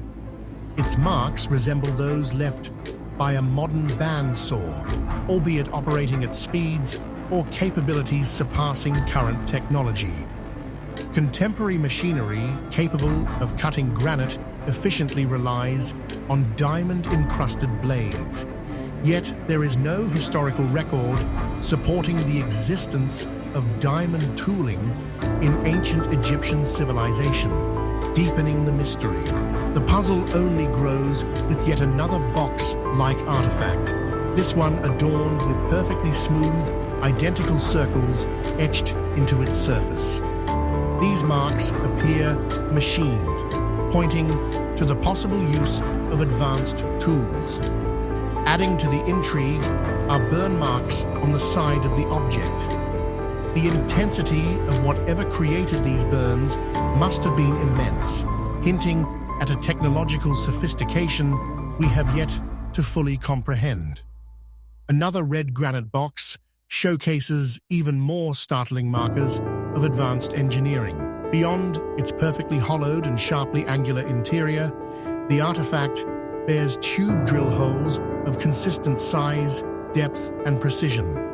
These drilled holes are undoubtedly the work of advanced machinery rather than primitive bronze tools. The method of tube drilling, evident across various granite artifacts in Egypt, is characterized by spiraling grooves. One such artifact, examined closely, reveals grooves of uniform spacing and depth, features that nearly rule out the possibility of abrasive slurry methods. This detailed craftsmanship suggests the use of high-speed machinery capable of exerting consistent pressure during a single motion. If this weren't already compelling enough, Core 7, a cylindrical granite artifact, takes the mystery to new heights. Discovered near the Great Pyramids and estimated to be at least 40,500 years old, Core 7 features a continuous spiral groove akin to the tracks found on a vinyl record. The implications of Core 7 are profound. The groove shows a uniformity and depth that indicate advanced tooling more similar to modern machining than the hand drills traditionally associated with ancient Egypt. Bronze bow drills, which experts say the Egyptians likely used, leave a distinct back-and-forth pattern due to manual operation. In contrast, Core 7's groove displays characteristics of a rapidly spinning drill, creating uninterrupted spirals, marks that mimic the results of diamond-tipped machine tools. Modern drill systems producing this effect also rotate at high speeds, fueling speculation about whether ancient civilizations might have accessed similar capabilities through lost technologies. As we examine these artifacts, undeniable questions emerge. Could such advancements have originated within the dynastic Egyptian period? Or is it more plausible they were inherited from an earlier, pre-dynastic civilization? If so, what does this mean for our understanding of technological development in human history? The possibility of tools as advanced, or even superior, to those used today creates a tantalizing narrative, suggesting vast portions of history may remain hidden from modern understanding. Secrets of the Eternal invites you to join us as we explore not only these compelling artifacts, but the broader story of lost knowledge, offering a fresh perspective on humanity's ancient ingenuity. The spiraling grooves on artifacts, such as Core 7, offer some of the most compelling evidence for ancient technological capabilities beyond what history attributes to the ancient Egyptians. These grooves, visible upon close inspection, display a uniform depth and spacing, features that would be extraordinarily difficult to replicate using abrasive slurry or primitive tools.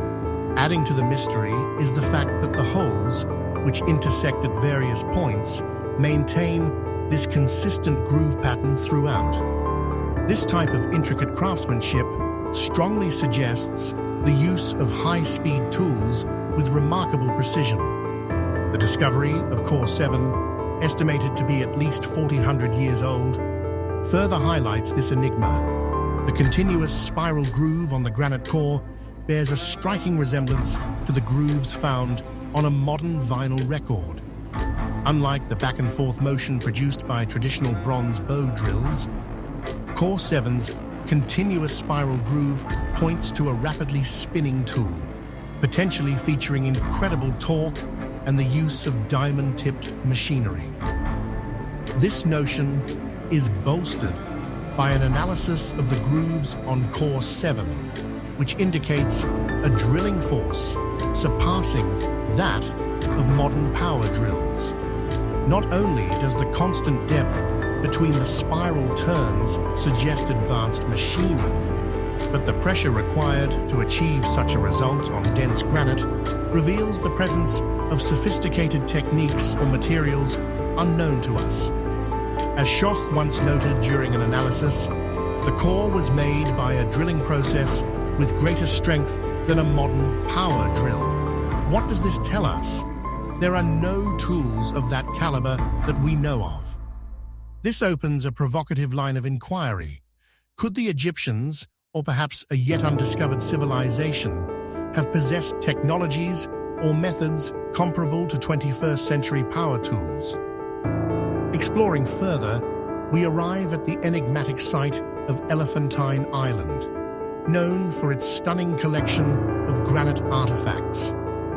Often referred to as a graveyard of advanced technology, Elephantine Island is scattered with remarkably precise granite remains.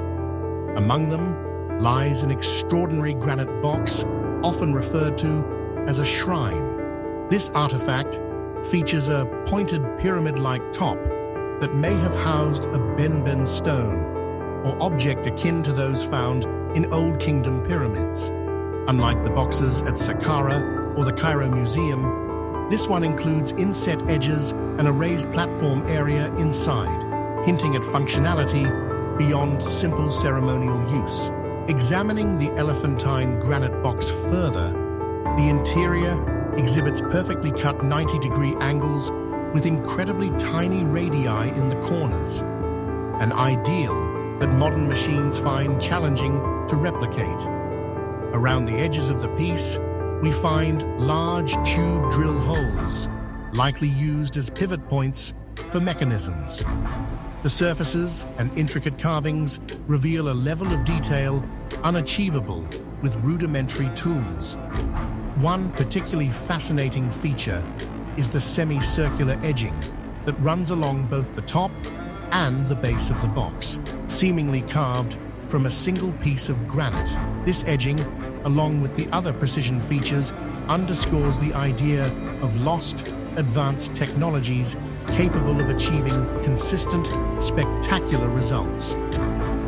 What is even more fascinating is that this granite shrine is not unique.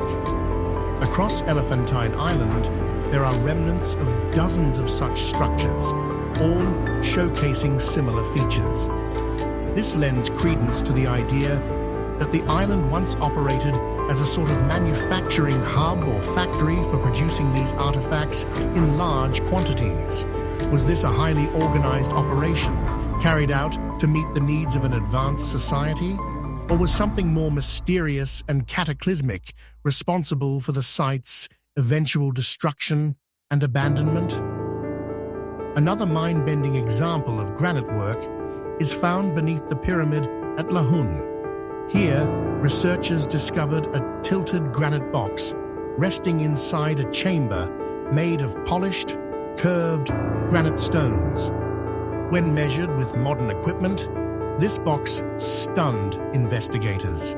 Its four corners are near identical in precision. Such accuracy could only have been achieved through incredibly advanced methods, completely baffling both archaeologists and engineers. Equally haunting is the discovery at Mastaba 17 near Maydam. Hidden beneath layers of mud bricks lies a massive megalithic stone chamber containing a stone box as precise as those at Lahun or Saqqara. It too bears evidence of sophisticated techniques lost to time. Secrets of the Eternal invites you to join us as we further investigate these precision artifacts and the shocking implications they hold for our understanding of history, human ingenuity, and possibly even forgotten civilizations. The site of Elephantine Island holds more mysteries than we may ever fully understand.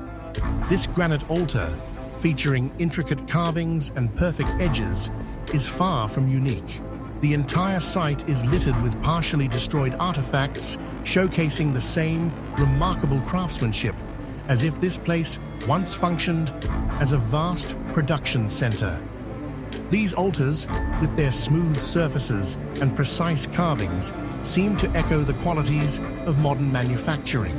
Yet at some point, something occurred that brought this factory-like operation to a catastrophic halt, leaving us to piece together its secrets. But Elephantine is just the start.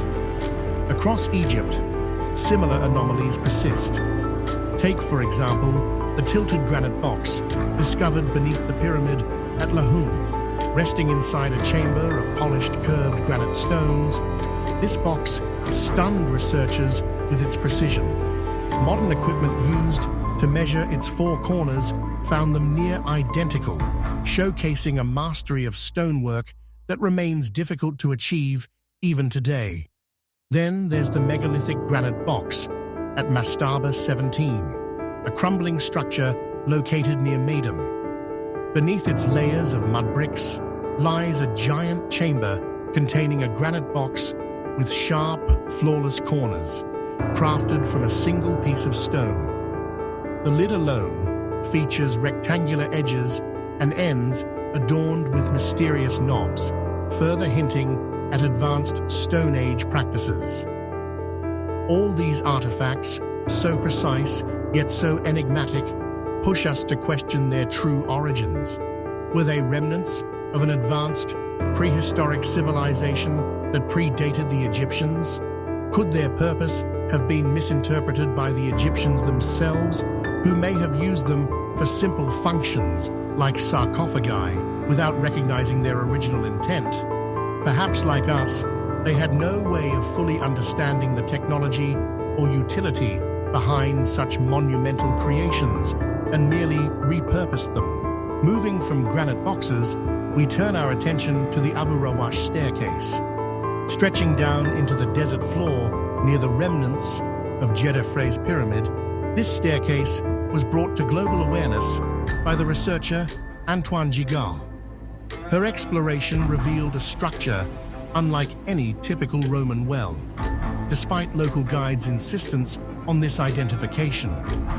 Gigal noticed several unique features: its precise, vertical limestone walls, evenly spaced steps, and the depth to which it plunged, eventually culminating in a pool of dark, muddy water.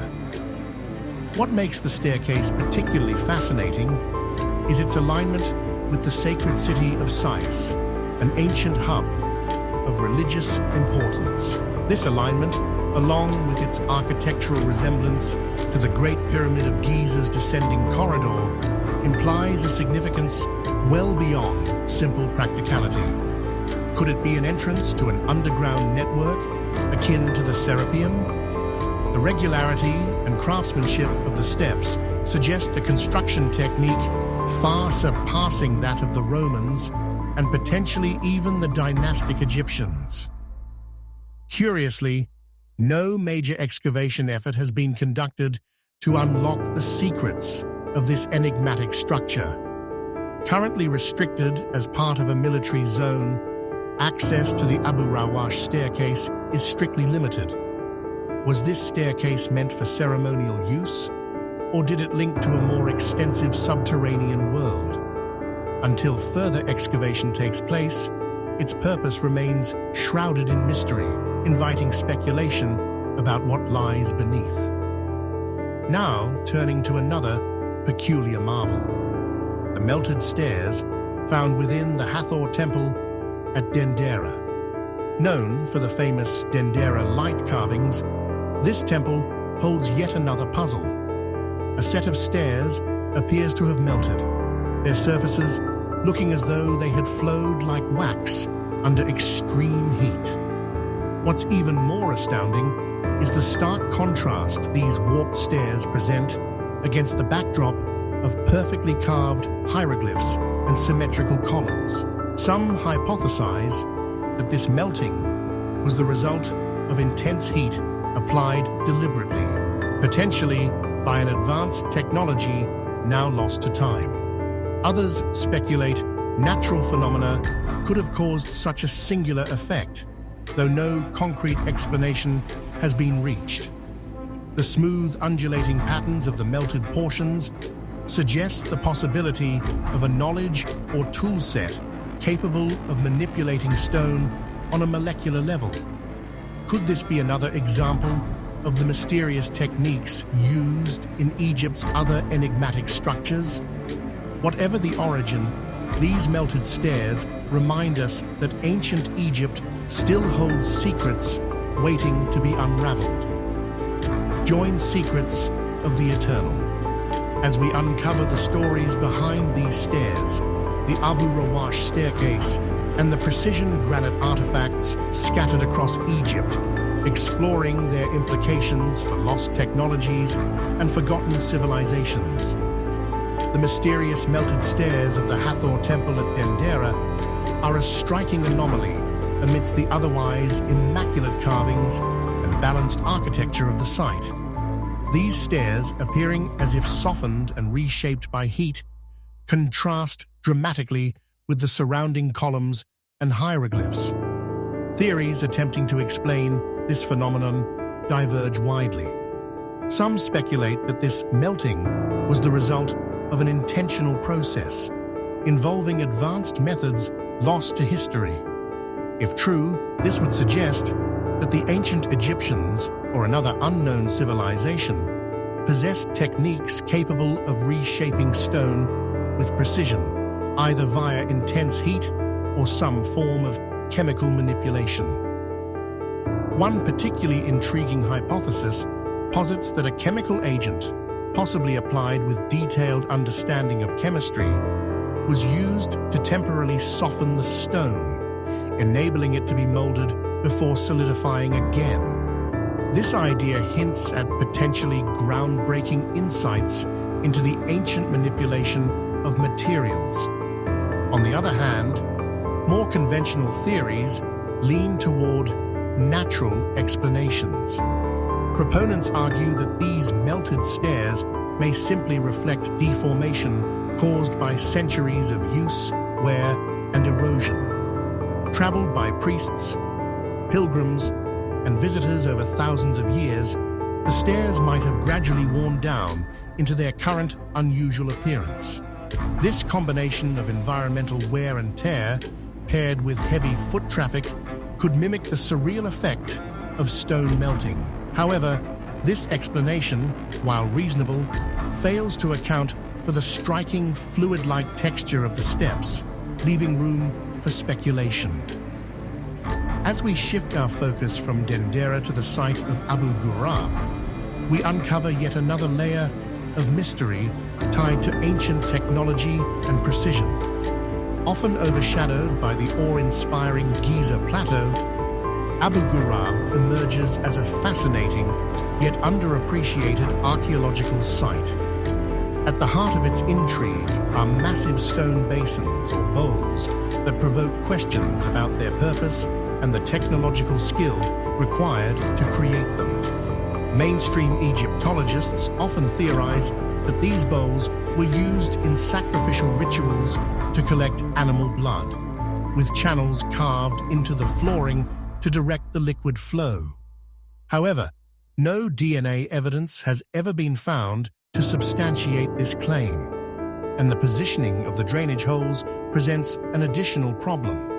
Placed near the top of the basins rather than the bottom, this positioning would have made blood collection inefficient, contradicting the proposed purpose.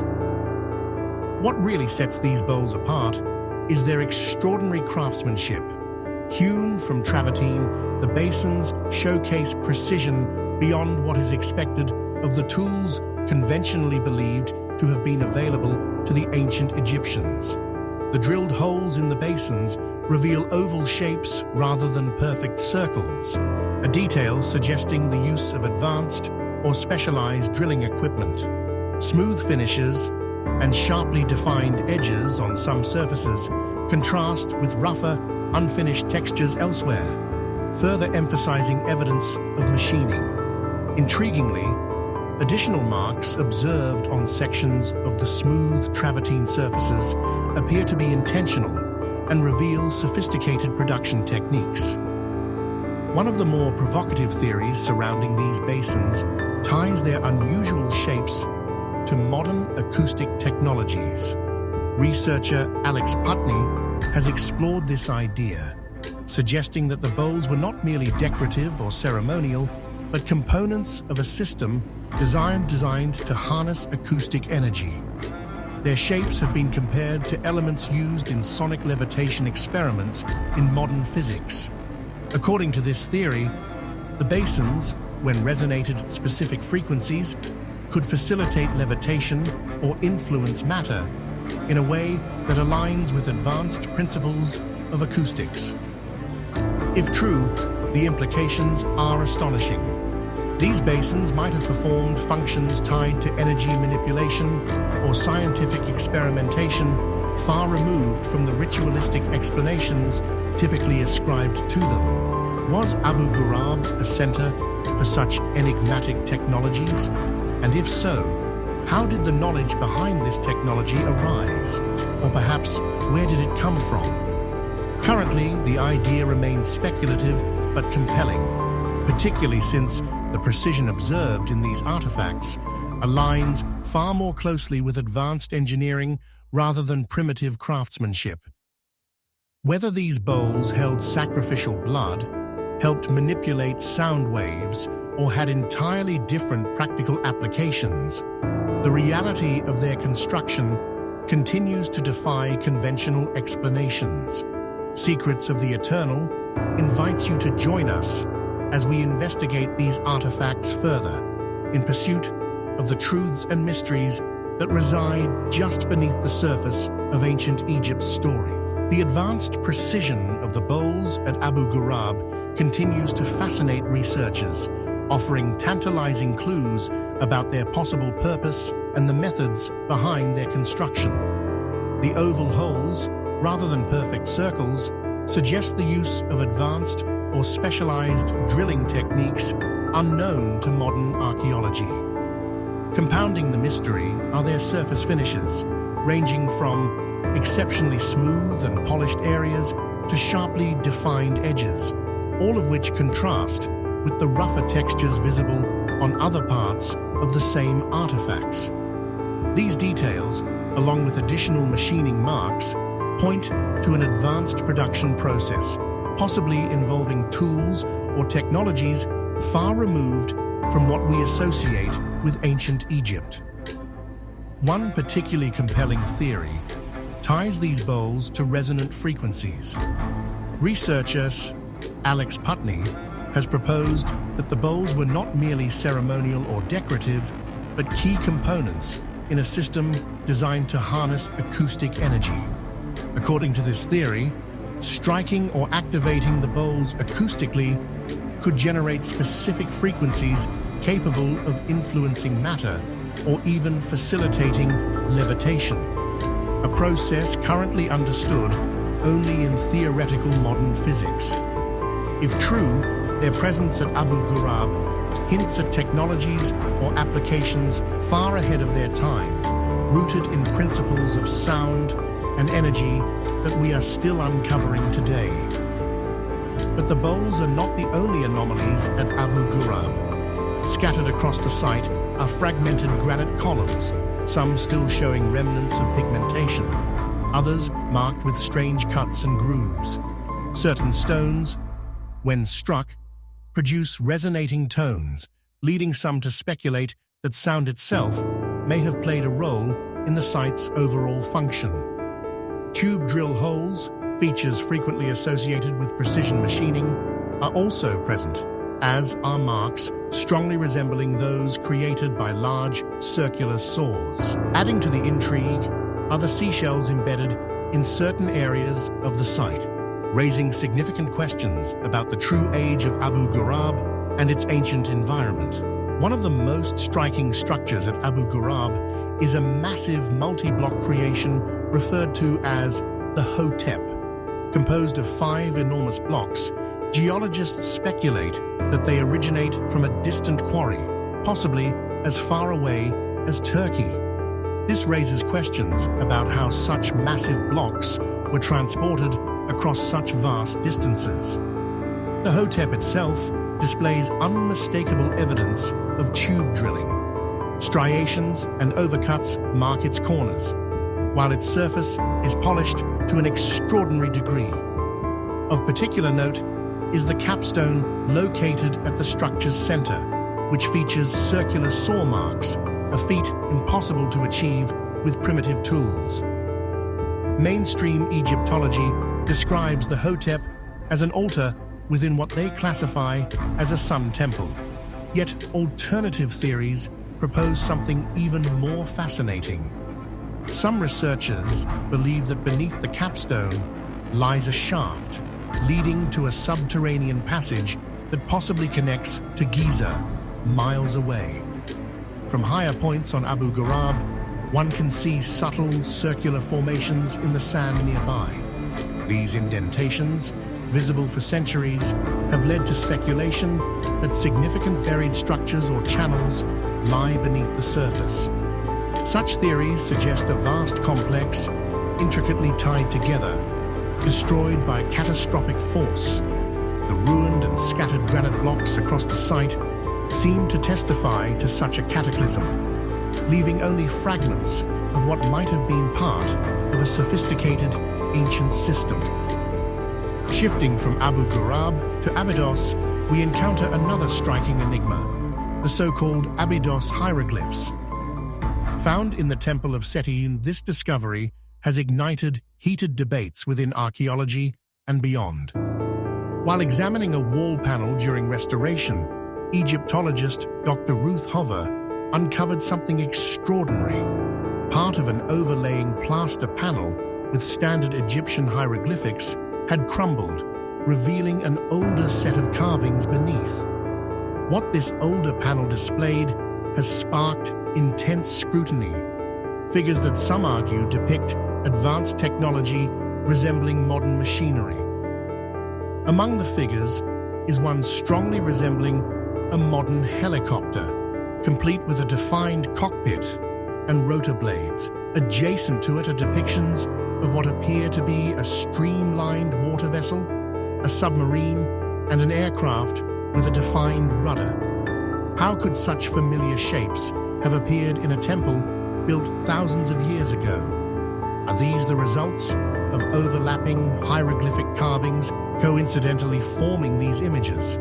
Or could they point to knowledge of advanced devices that have since been lost to time? Secrets of the Eternal will take you further into this debate, diving into these incredible carvings and what they could tell us about the hidden truths of the ancient past. The Abydos hieroglyphs, discovered within the Temple of Seti Versailles, have ignited significant debate in the archaeological community. During restoration work, Dr. Ruth Hover came across a remarkable find. A crumbling overlay of hieroglyphics revealed an older panel beneath, sparking discussions about what these ancient carvings might represent. Among the revealed figures were shapes that bore an uncanny resemblance to modern vehicles. A helicopter, complete with rotor blades, a streamlined watercraft, akin to a modern submarine, and an aircraft with a clearly defined rudder. These seemingly advanced forms have thrown the conventional understanding of ancient Egyptian symbolism into question. Proponents of the theory that these images point to advanced, ancient technology argue that such depictions demonstrate knowledge far ahead of the era. As one theorist phrased, the images carved into the oldest temple on the Nile may represent ancient technology that we now recognize as our own. However, mainstream Egyptologists have pushed back, asserting that these apparent shapes are the result of a phenomenon called palimpsest. They propose that such imagery results from the superimposition of older carvings upon newer recordings, creating coincidental patterns that resemble modern technology. Over time, erosions, overlapping inscriptions, and fading details could have given the illusion of these technological forms. While this explanation satisfies many skeptics, Others believe the images are far too precise and deliberate for simple coincidence. With not one, but several striking resemblances to modern machines, the debate remains open and polarized. Transitioning from Abydos, we encounter another profound mystery embedded in artifacts discovered near the Step Pyramid at Saqqara, lathe-manufactured objects whose precision defies explanation. The Cairo Museum and other institutions house striking examples of these items, consisting primarily of bowls, vases, and plates. These artifacts are believed to date back to the earliest periods of Egyptian civilization, or perhaps even earlier. Crafted from materials like schist, alabaster, and granite, these objects exhibit qualities so advanced that they suggest the use of tools or techniques not aligned with the primitive implements traditionally attributed to ancient Egyptians. The evidence of lathe manufacturing on these items is hard to ignore. Fine, circular patterns and perfectly symmetrical designs mark their surfaces, indicating the use of rotary tools akin to modern lathes. Some vases display walls as thin as 1/40th of an inch, thin to the point of transparency, and are perfectly consistent throughout. One particularly noteworthy discovery highlights bowls so precisely balanced that they can rest comfortably on a point no wider than a hen's egg, testaments to the meticulous craftsmanship involved in their production. Early Egyptologist Flinders Petrie documented over 50,000 of these vases discovered beneath the Step Pyramid, speculating that these objects far predate the pyramid itself.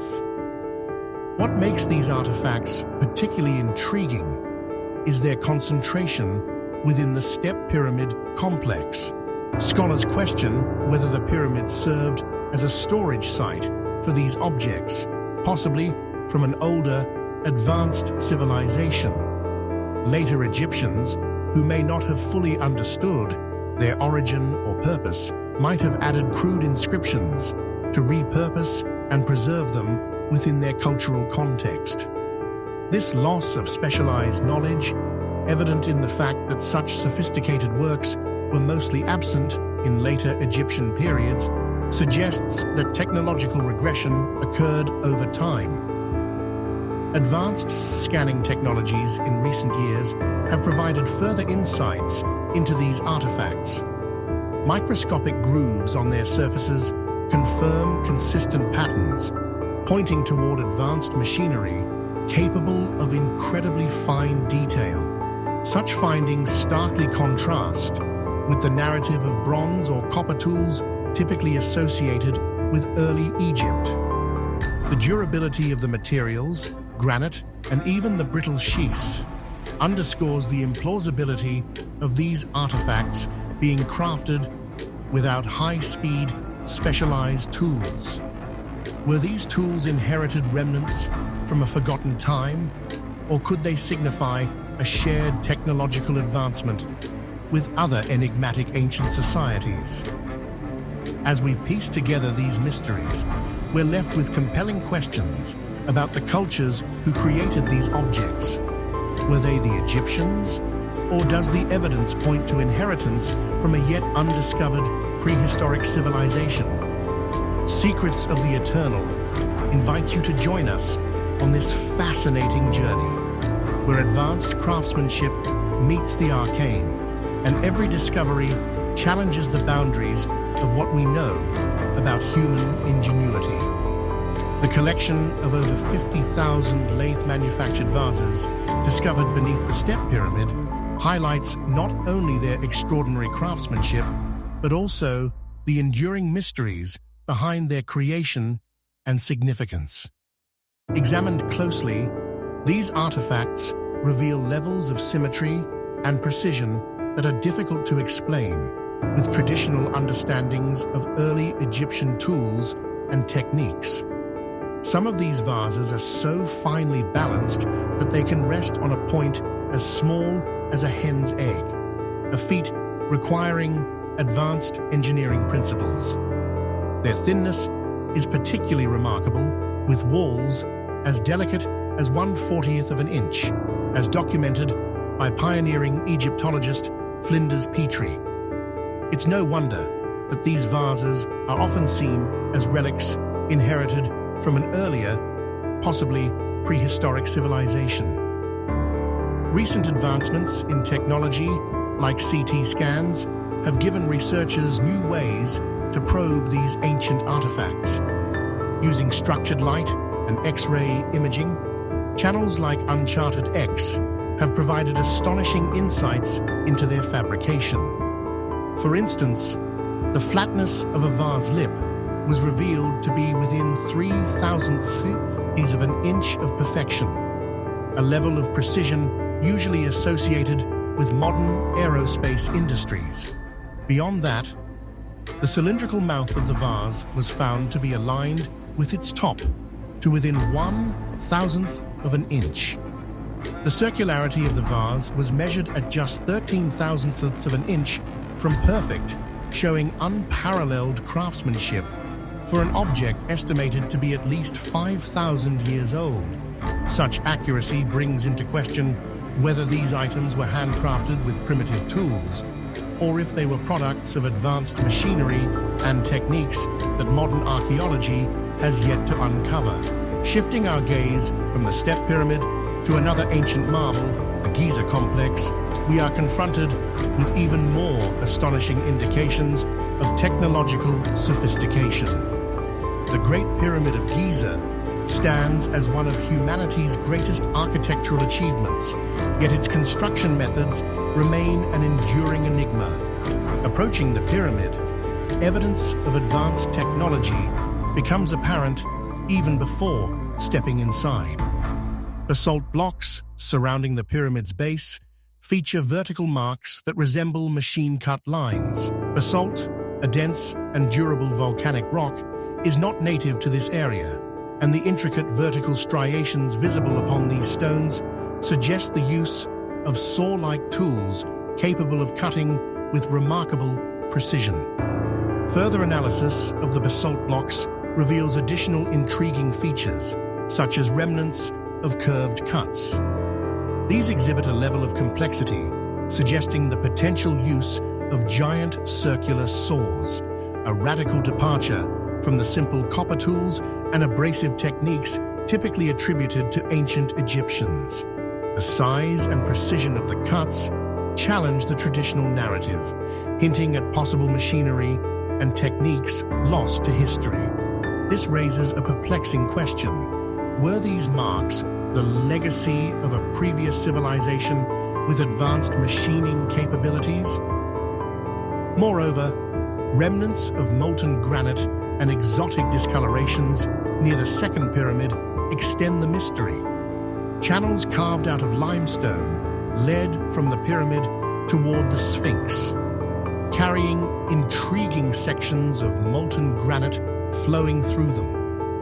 In one such instance, researchers identified a limestone block with a vein of melted granite running through it, distinctively showcasing reds, blacks, and grays, a palette indicative of extreme heat exposure.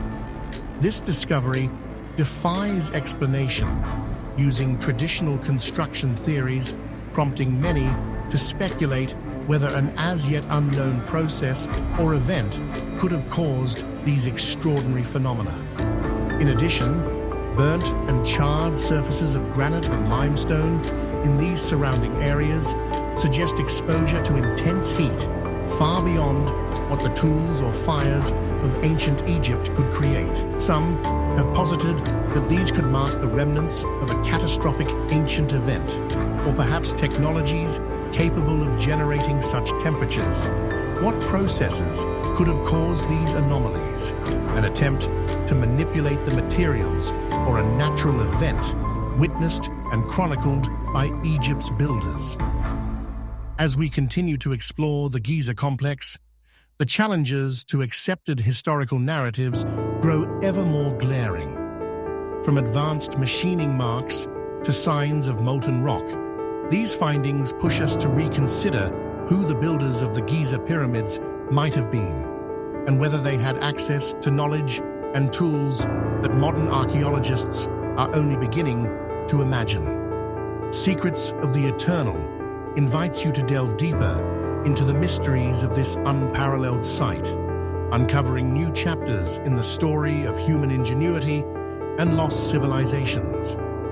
Examining the construction of the Great Pyramid and surrounding areas reveals a mounting body of evidence that challenges conventional narratives about the tools and methods employed by the ancients.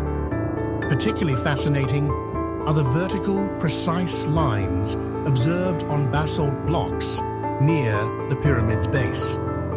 These lines, distinct from incidental scratches, display patterns consistent with saw marks, suggesting a level of machining technology far beyond the capabilities of bronze chisels or stone tools, even when supplemented with abrasive materials like silica sand. Further scrutiny unveils remnants of saw cuts with diameters between 1/8 and 1/4 of an inch, hinting at the use of curved cuts, likely made by large circular saws, a revelation that directly contradicts the traditional theory attributing the construction to manual labor and simplistic tools. An even more perplexing discovery lies in front of the second pyramid, remnants of molten granite extending through stone channels.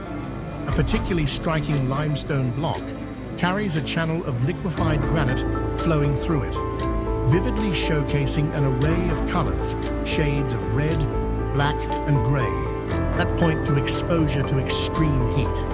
These features, along with areas of charred granite and limestone, raise intriguing questions about the processes involved. Could these be signs of advanced heat manipulation techniques, or were they the result of some catastrophic event high in intensity? As researchers examine these phenomena further, new possibilities for ancient engineering methods emerge. Observations of the remaining casing stones add yet another layer to the mystery. These stones display an incredibly tight fit, so precise that they defy explanation using the tools believed to be available to ancient Egyptians. This craftsmanship, it hints at advanced knowledge of material manipulation and precision cutting, unseen in other ancient structures. Adding to this growing enigma is the alignment of the Great Pyramid and its two neighbors, which mirror the placement of the 3 stars in Orion's belt. The last time this alignment occurred was approximately 10,450 years ago, suggesting that these pyramids may predate Egypt's dynastic history by thousands of years. This theory could also explain why no written records within the dynastic Egyptian civilization mention the construction of the pyramids, raising questions about whether they were inherited or even rediscovered by later societies. The mysteries of the Giza Plateau extend far beneath its surface, leading us to the Osiris Shaft, a massive subterranean complex situated 115 feet, or roughly 35 meters, below ground. Often referred to as the Tomb of Osiris, this shaft houses a granite sarcophagus that occupies a central position within a chamber surrounded by an artificial canal filled with water. Naturally, this setup invites an immediate question. How did the ancient builders maintain a reliable water source for the canal? And how did they ensure precise control over the water levels? The most plausible explanation involves a hydrological system of underground tunnels and chambers engineered to tap into natural springs, channeling water into the shaft. These carefully designed systems leave little room for random leaks, suggesting intentional construction with a detailed understanding of hydrodynamics. The logistical challenges tied to the Osiris shaft extend further. How were massive granite sarcophagi, some weighing as much as 40 tons, transported into the structure? Why did the builders choose to bring these extraordinary objects underground rather than crafting them directly from the surrounding bedrock? Such effort suggests a deliberate purpose, either linked to the material properties of granite or to the sarcophagi's intended function.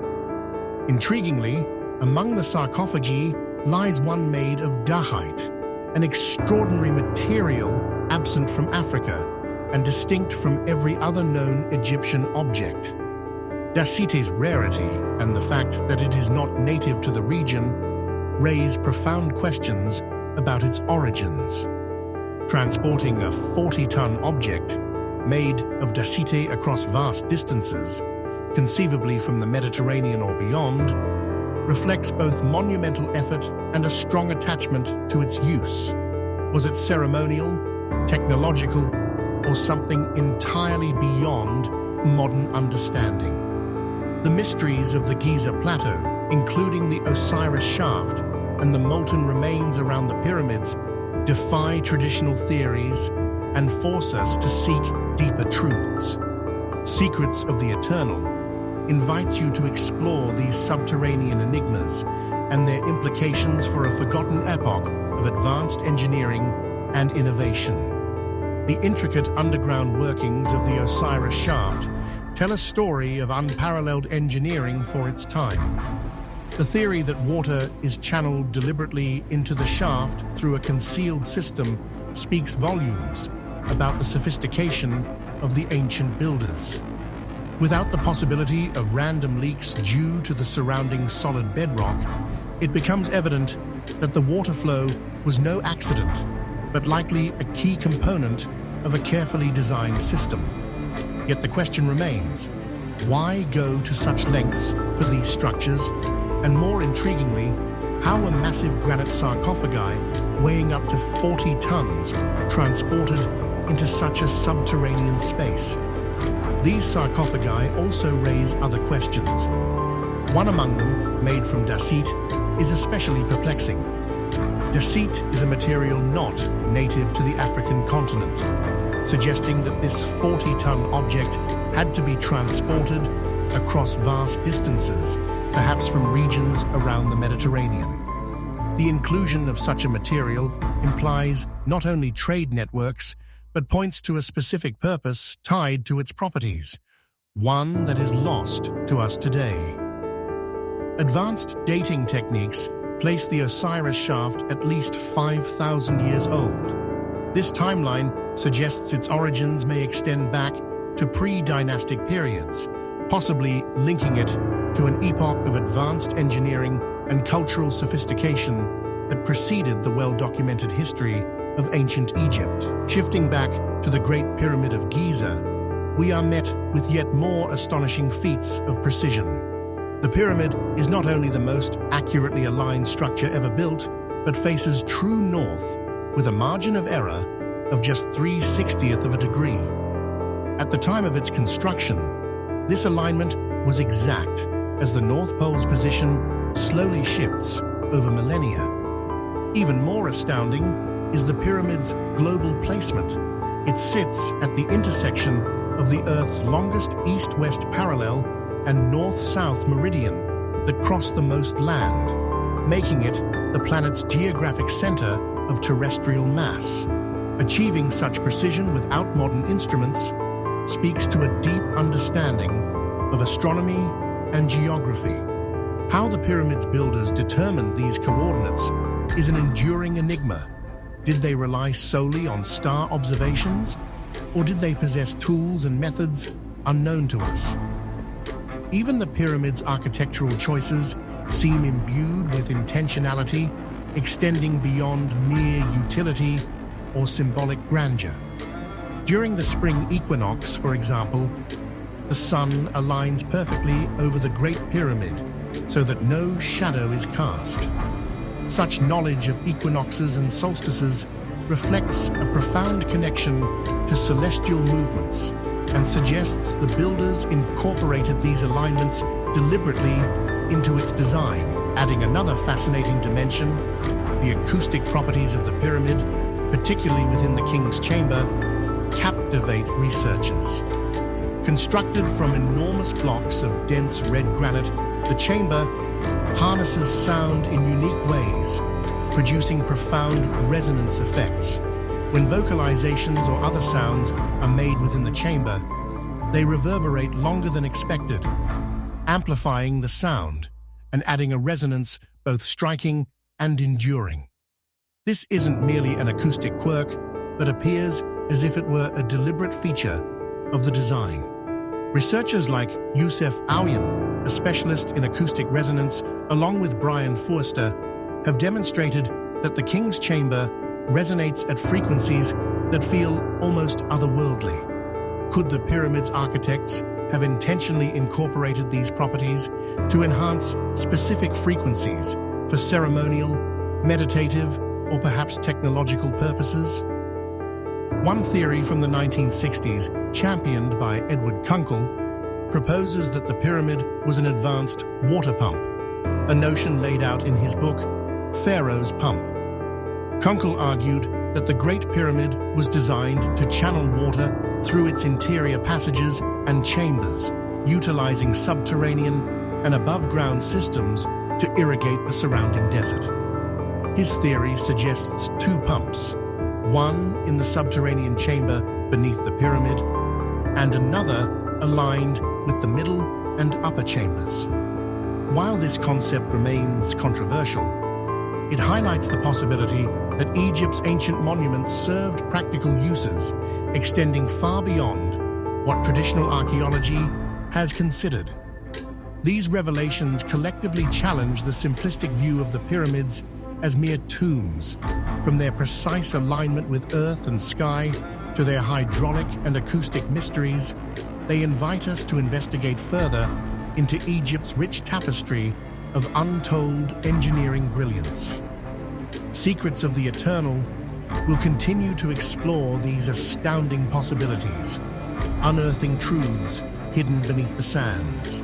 The unique acoustic features of the King's Chamber inside the Great Pyramid have intrigued numerous researchers.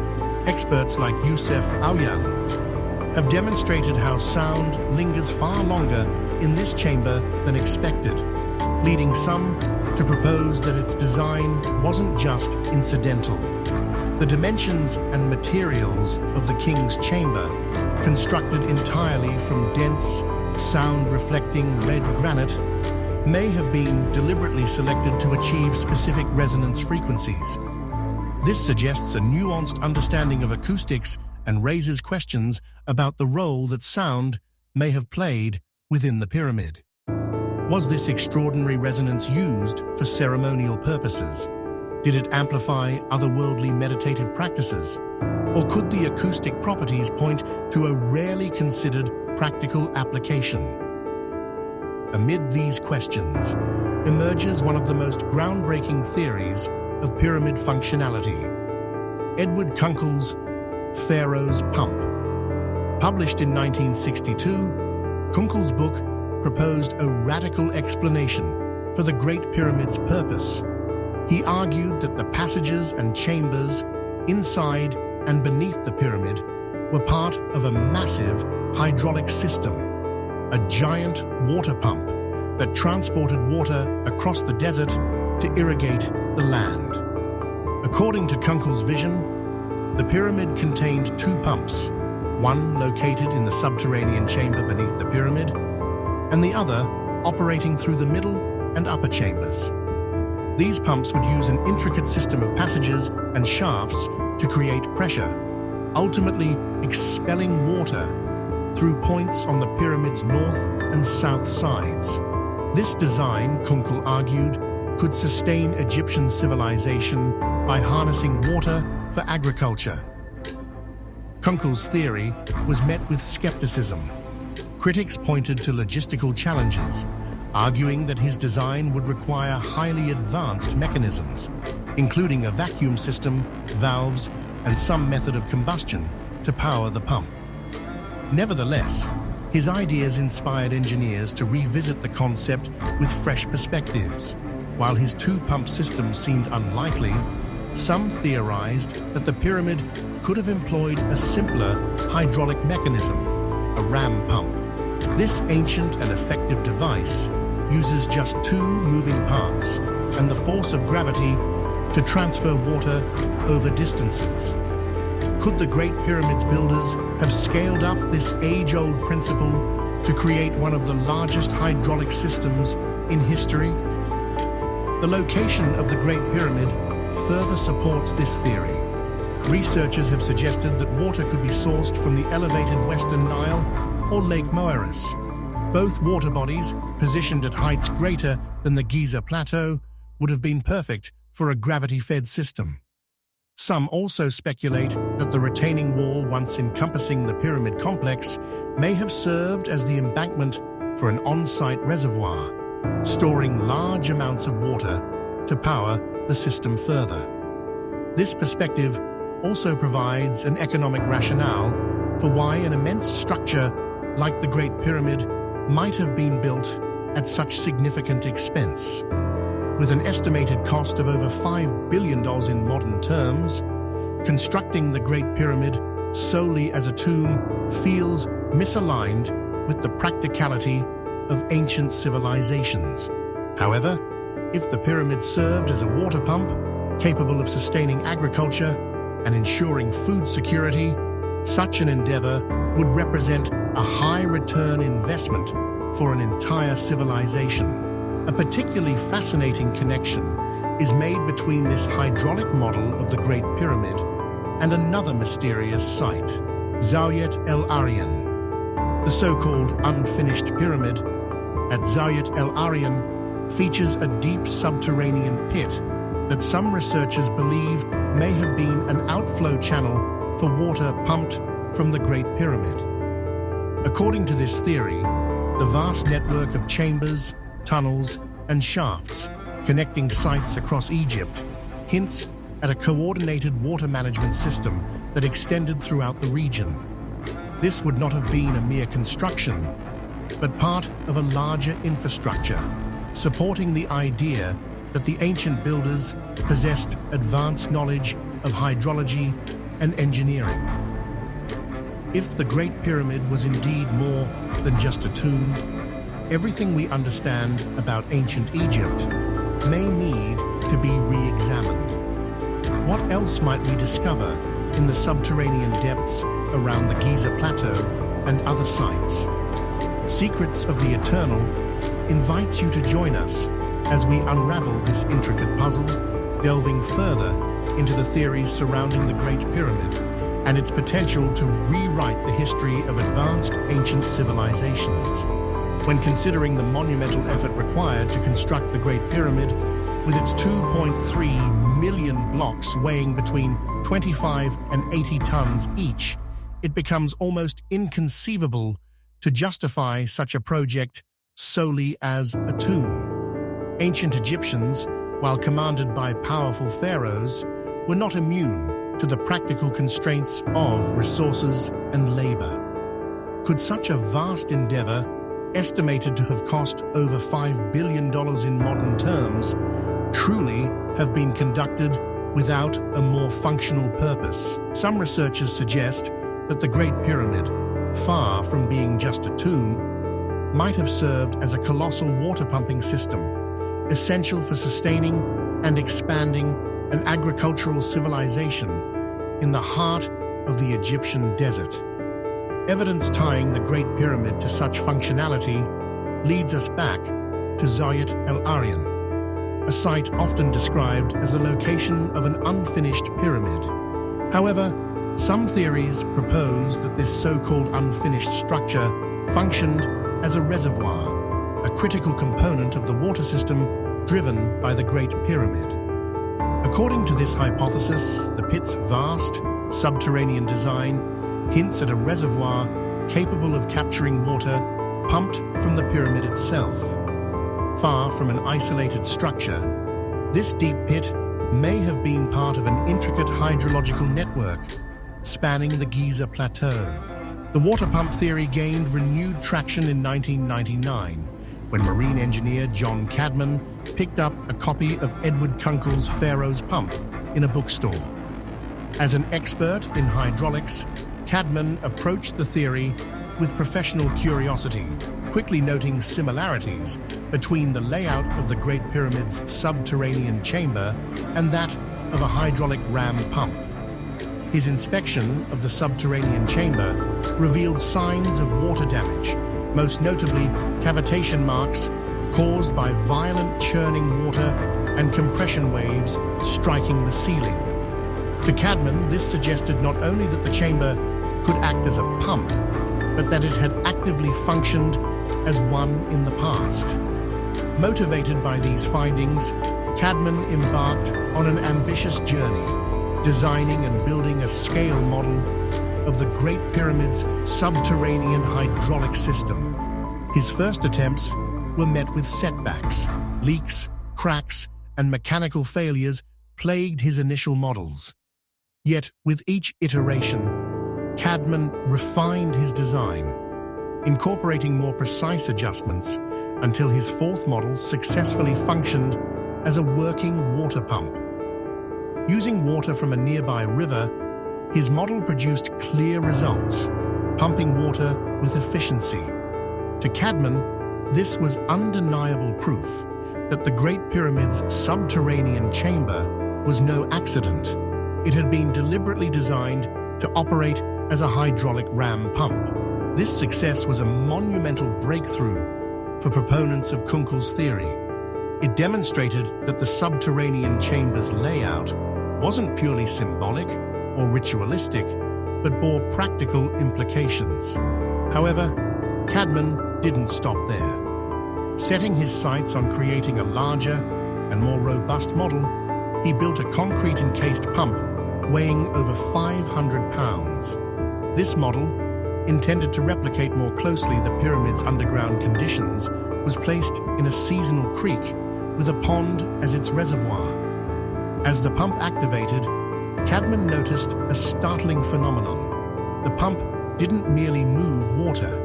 It began to generate oscillations and vibrations that extended beyond its physical structure, as though resonating with its environment.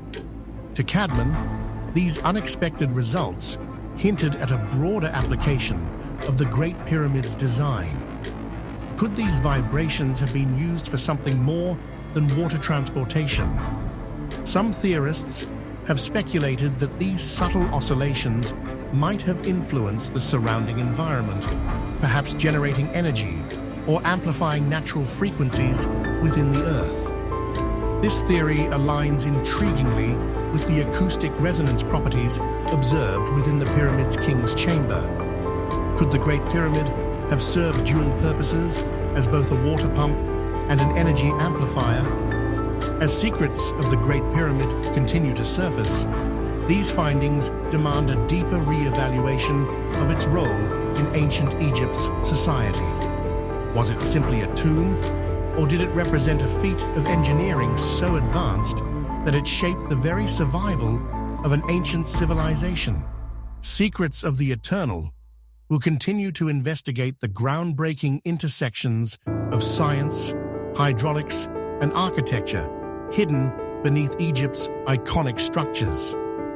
John Cadman's experiment with his hydraulic model of the Great Pyramid took a groundbreaking turn when his final version began to function beyond its intended purpose as a water pump. Encased in concrete to replicate underground conditions, Cadman's model produced a surprising effect, a vertical compression wave described as a recurring, heartbeat-like thump. The vibrations could be felt 20 feet away and heard from more than 100 feet. This discovery led Cadman to reconceptualize his model, renaming it a pulse generator. With this output of pulse waves, Cadman began to explore the idea that the Great Pyramid wasn't merely a pump, it might have also been generating energy. The implications of this theory are profound. Pulse waves from the subterranean chamber would travel through the granite-laden upper chambers and passageways of the pyramid. Granite, known for its reflective and conductive properties, could amplify these waves, creating ionization in the air. and producing an electrical field. If true, this would mean the Great Pyramid was not only a hydraulic marvel, but also an ancient generator of electricity, harnessing energy in ways that seem nearly impossible for its era. Cadman's findings aligned intriguingly with the work of Nikola Tesla nearly a century earlier. Tesla, the inventor whose contributions revolutionized modern electrical systems, was deeply fascinated by ancient Egypt. In 1905, he patented the art of transmitting electrical energy through a natural medium, outlining a concept strikingly similar to the Great Pyramid's hypothesized functions. Tesla's vision included the design of a massive pyramid-like structure, the Wardenclyffe Tower, meant to project electrical energy skyward, where it could then be distributed globally via receptors. At 187 feet tall and topped with a 55-ton conductive metal dome, Tesla's tower bore an uncanny resemblance to the Great Pyramid in both form and potential function. Unfortunately, Tesla's work was never completed due to loss of funding, leaving the full realization of his electromagnetic pyramid theory untested. However, Tesla's concept sparked renewed intrigue, encouraging researchers to look more closely at the Great Pyramid's physical properties. Observing the pyramid's original construction reveals a tantalizing alignment with the idea of energy generation. Before erosion and historical looting, the Great Pyramid was covered in highly reflective white tufa limestone blocks. These stones possess exceptional insulating properties, which, if intact, would have prevented electrical energy from escaping outward like a traditional power line encased in insulation. Beneath these outer layers, the pyramid's internal passageways and chambers are lined with granite, an excellent conductor of electricity. This combination of insulative limestone and conductive granite mirrors principles in modern electrical systems, where conductive materials are carefully shielded by insulation to channel energy efficiently.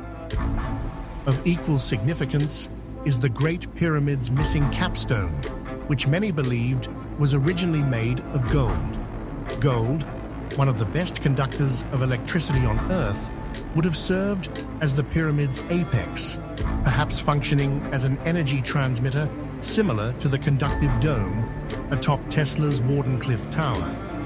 When considering these design elements together, the theory of the Great Pyramid acting as an ancient power plant becomes more compelling.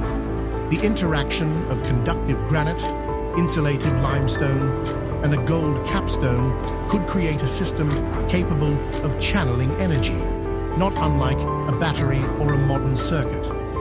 If the Great Pyramid indeed harnessed and distributed energy, it raises critical questions about the intent and technological capabilities of its creators.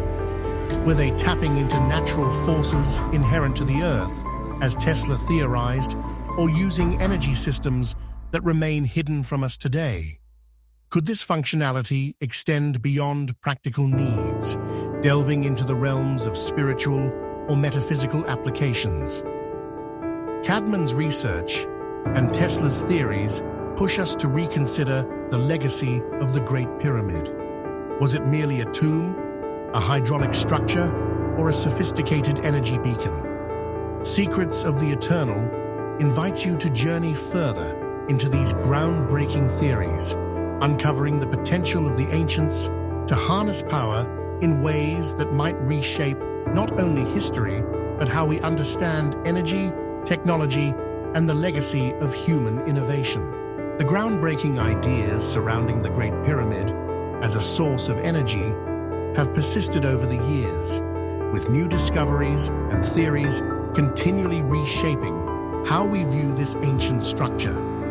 Tesla's Wardenclyffe Tower, a 187-foot-tall pyramid-inspired design capped by a 55-ton dome, was strikingly similar to the Great Pyramid in both potential and structure. Though Tesla lacked the funding to prove his electromagnetic tower's functionality, his vision of harnessing and transmitting wireless energy not only mirrored theories about the Great Pyramid, but also inspired a new wave of thinkers to study the ancient monument. The revelations didn't stop with Tesla. What is known about the pyramid's original construction presents an astonishing case for its potential as an ancient power plant. Before weathering and historical theft removed much of its outer layer, the Great Pyramid was encased in white tufa limestone blocks, prized for their exceptional insulating properties. Beneath this insulating layer, its passageways and chambers were constructed with granite, a highly conductive material. With what some theorists describe as a perfect electrical layout, this structure seemed designed to channel energy, likened to modern-day copper wires encased in rubber insulation. At its apex, a gold capstone, a highly conductive and reflective material, probably capped off the pyramid, not unlike Tesla's conductive metal dome. Whether intentional or coincidental, this setup could have theoretically allowed for the generation, containment, and transfer of electrical energy. A new layer of intrigue emerged in 1993 when engineers probing the Great Pyramid discovered a concealed chamber hidden for centuries within the structure. Dubbed the Queen's Chamber, this space became accessible in 2011 through advanced robotics and cameras. Inside, researchers found copper wiring and what appeared to be painted symbols on the floor, a configuration remarkably similar to a wiring diagram. Engineers proposed that this design could produce electromagnetic energy. Copper wire running through the chamber could generate a magnetic field, and with a windowless space to contain the charge, electromagnetic energy might be transferred through the structure. It's a tantalizing notion that takes the Great Pyramid's functionality far beyond what history books claim. Delving deeper into these groundbreaking discoveries, mechanical engineer Christopher Dunn brings yet another fascinating perspective. Beginning his journey of research in the 1970s, Dunn approached the Great Pyramid not as a symbolic tomb, but as a machine with a functional purpose. Over 2 decades, drawing from his expertise in aerospace manufacturing and mechanical engineering, he pieced together a compelling vision, which he later published in 1998 under the title The Giza Power Plant. Dunn's work detailed a system in which the pyramid harnessed seismic energy from the Earth, amplifying it to generate electromagnetic energy. His theory proposes that the vibrational frequencies of the Earth were captured and converted into usable power within the pyramid's King's Chamber. Central to Dunn's theory is the idea that the Queen's Chamber played a critical role in the creation of energy. According to his hypothesis, a chemical reaction inside the Queen's Chamber produced hydrogen, which was then carried upward into the King's Chamber for energy conversion. Granites from piezoelectric properties, wherein stress or vibration within the material generates an electrical charge, would have amplified energy as the seismic vibrations passed through the upper chamber. When combined with the pyramid's reflective design and the assumed gold capstone, the structure might have acted as both a power generator and distributor, channeling energy across its surroundings. In many ways, Dunn's research laid the foundation for a broader exploration of the Great Pyramid's potential as a functional machine. From Tesla's electromagnetic designs to Dunn's seismic energy models, it's clear the Great Pyramid's purpose might go well beyond the traditional narrative of a pharaonic tomb. With more than 20 years of continued research following Dunn's publication, researchers worldwide increasingly view the Great Pyramid as an advanced energy system constructed with technologies that seem out of place in ancient history. As science and archaeology converge, modern research is inching closer to unlocking the true potential of one of the world's greatest mysteries. Could the Great Pyramid's design and function keep rewriting what we believe about ancient civilizations? Secrets of the Eternal continues its quest to explore the profound genius etched into the pyramids. Monuments that may have powered not only a civilization, but perhaps a global understanding of energy and innovation. The journey through the mysteries of the Great Pyramid reveals groundbreaking theories that challenge our understanding of ancient civilizations. From Christopher Dunn's meticulous work in the Giza power plant to John Cadman's experiments demonstrating the pyramid's electrical potential, and even Nikola Tesla's visionary concepts, all suggest that this structure served a purpose far beyond that of a mere tomb. These theories, once dismissed, are now gaining traction in mainstream science. In 2018, a study published in the Journal of Applied Physics demonstrated how the Great Pyramid could concentrate electromagnetic energy within its chambers and beneath its base, adding scientific weight to decades of speculation.